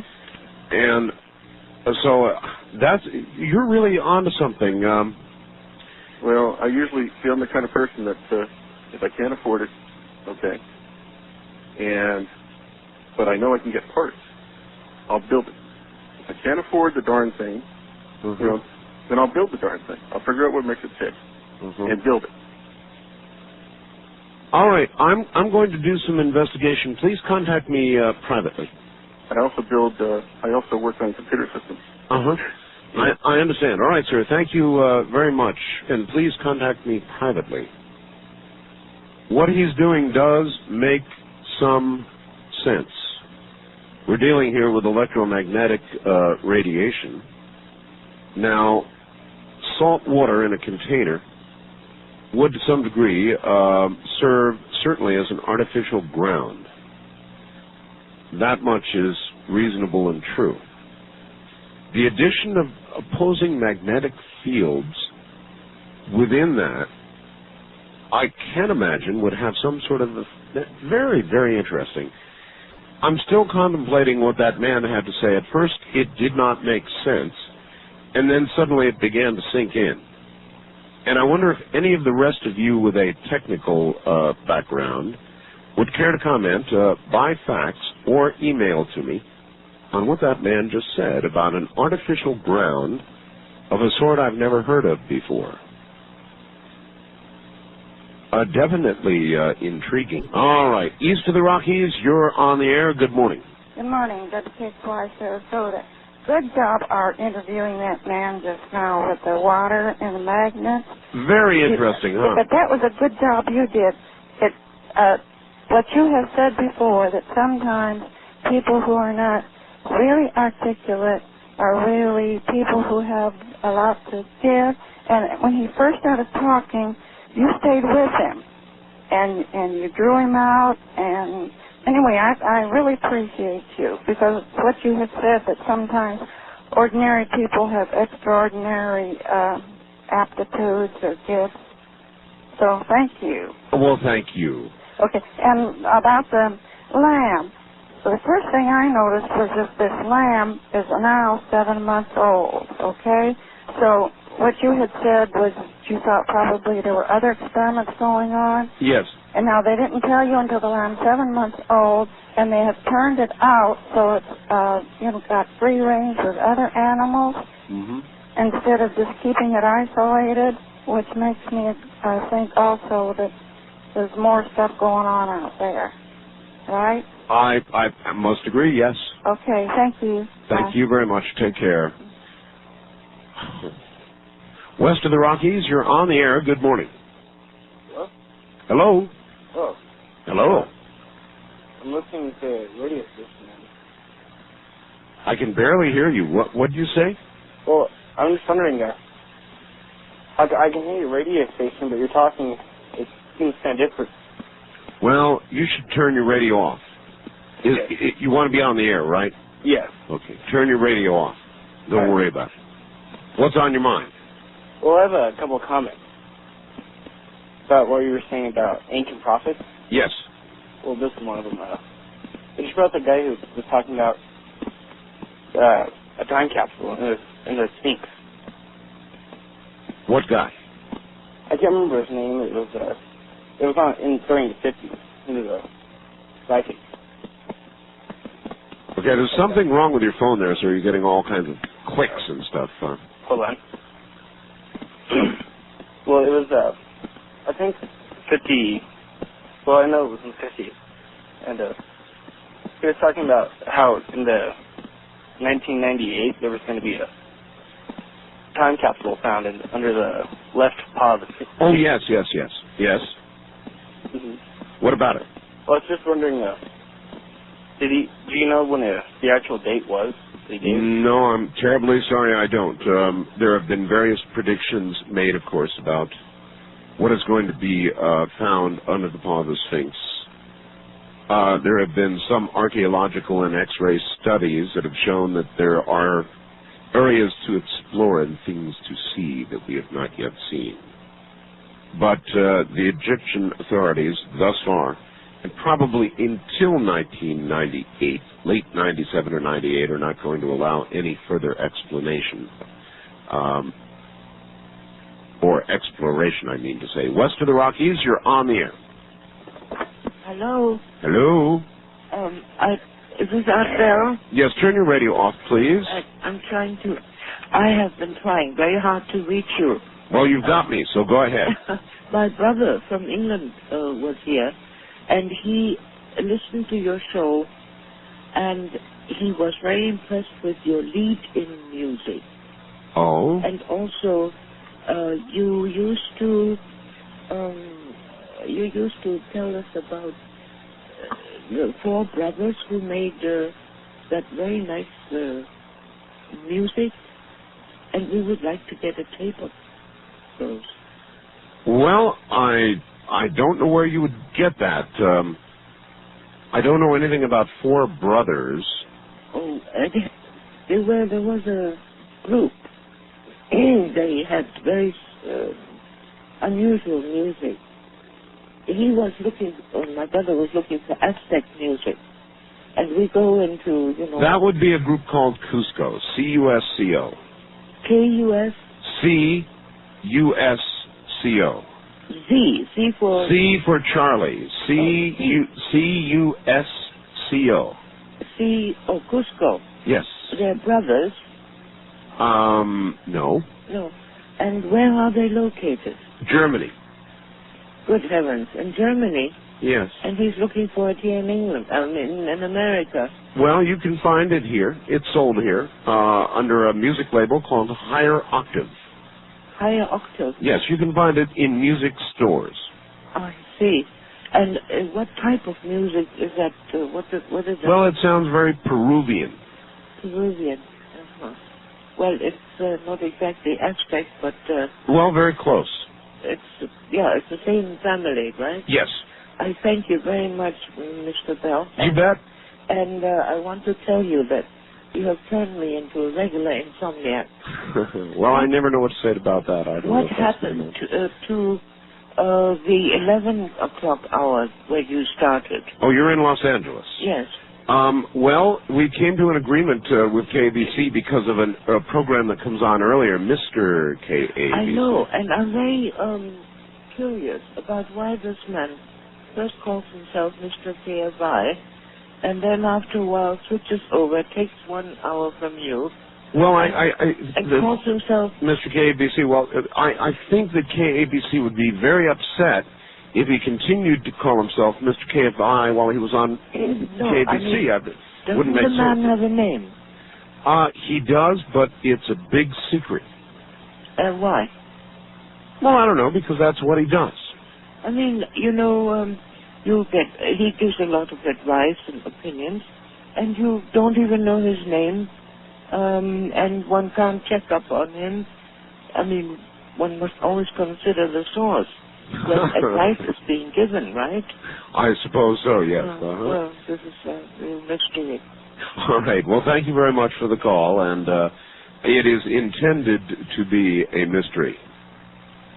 It is indeed intended to be a mystery. That's part of the whole thing, I guess. It's intended that you not understand who he truly is.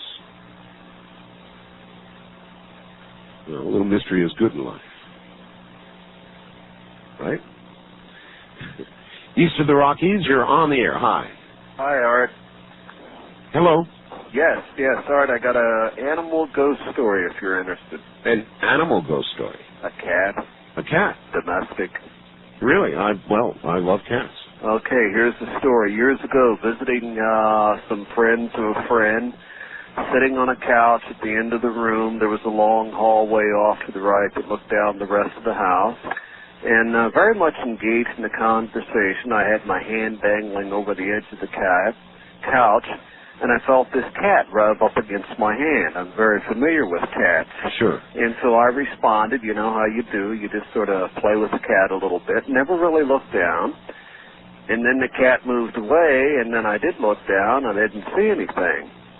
So this struck me as strange, and I, just sort of kept my eye watching out of the corner of my eye for the rest of the evening.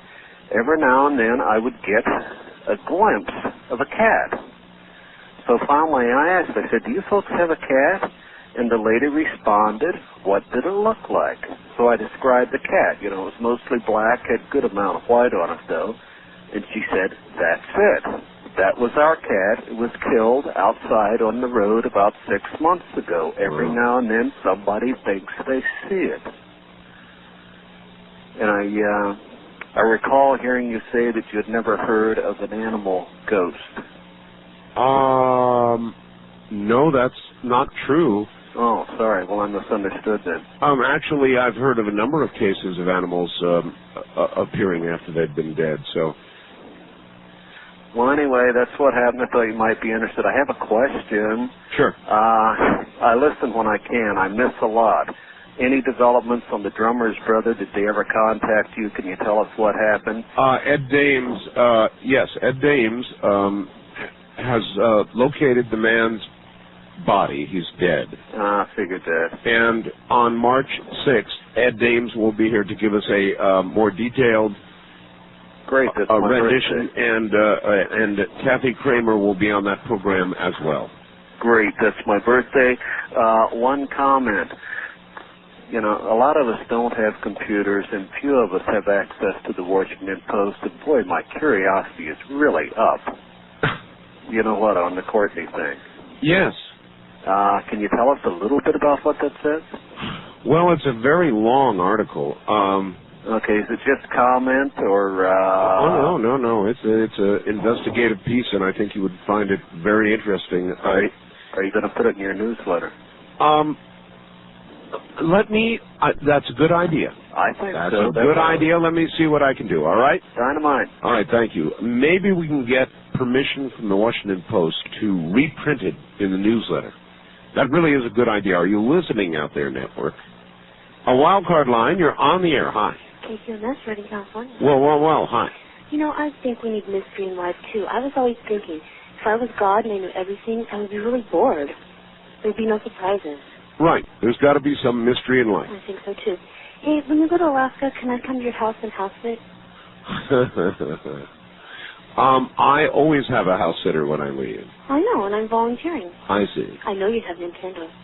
I do. Yeah, it's true. How'd you know that? Because you said your son, your Nintendo playing son. Yeah, it's true. Mhm. He's a fanatic. Well, I'd rather house sit for you than sleep in some stuffy little room. Well, I figure if the White House can, in effect, auction off one of their rooms, that I could auction off the famous uplink room. Ugh. Well, if I house it for you, I promise not to put bubble bath in the hot tub. Have you ever tried that? Bubble bath in the hot tub? It's a big mistake. Disgusting. Well, it seems romantic, and you light candles and everything. It's a terrible idea. 10 minutes later, when, you can't see, are you there? Through the bubble. Terrible. What am I going to do for my radio show? What radio show? I'm going to have a radio show. You are? If they get that microband radio. Oh, yes. Mm-hmm. Oh, yes. But you know what else I was thinking? If I had a radio show, my radio show couldn't call your radio show, huh? Well, it could. Well, but I was thinking, isn't that illegal? No. No, really? Really? That's even a better reason, because that'd be half the fun. You sure you don't want to bid on the uplink room? Well, how much is it? Well, there is no set price. It's like there can be no set price, because then it would be a sale. We've got to operate the way the White House does and go by donation. It's got to be a very loose arrangement, Oh, really? A donation, you get to spend a night in the uplink room. That's how it goes. Yeah, well, we'll have to talk later then if we have to do it like the White House. Behind closed doors. Yeah, send a representative with a briefcase.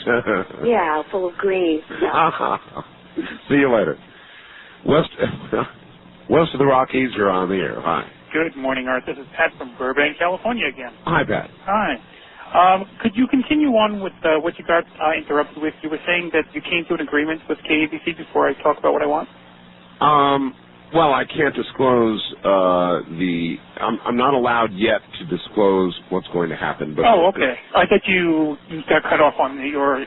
No. I was telling the caller that there is an arrangement. Just be patient; it will be apparent. Good. Okay, great.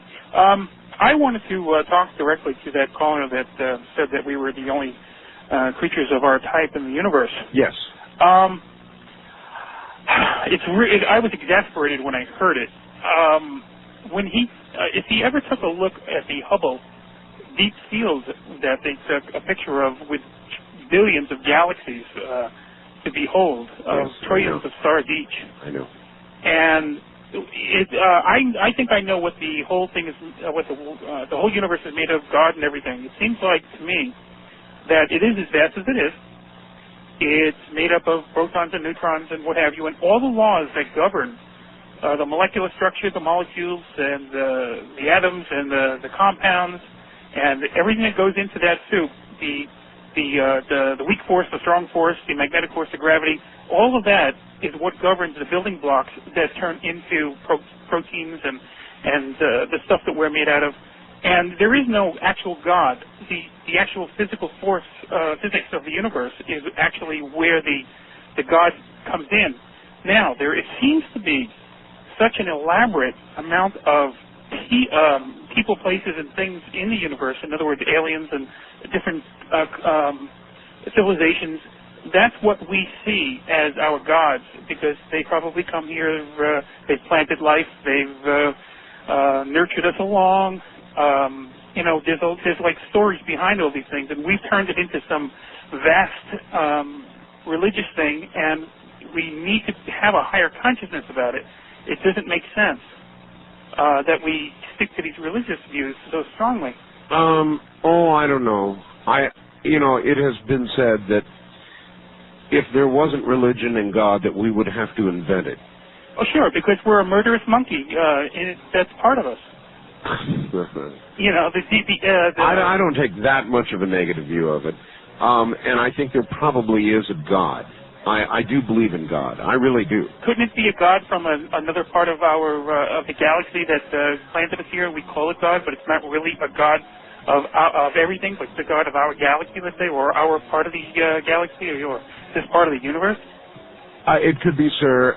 It could be, and it could be that if we clone, as we're no doubt going to do, that created creature would look at us as we look at what we call God. And with that, my program is over. You get the honors. Do it quick.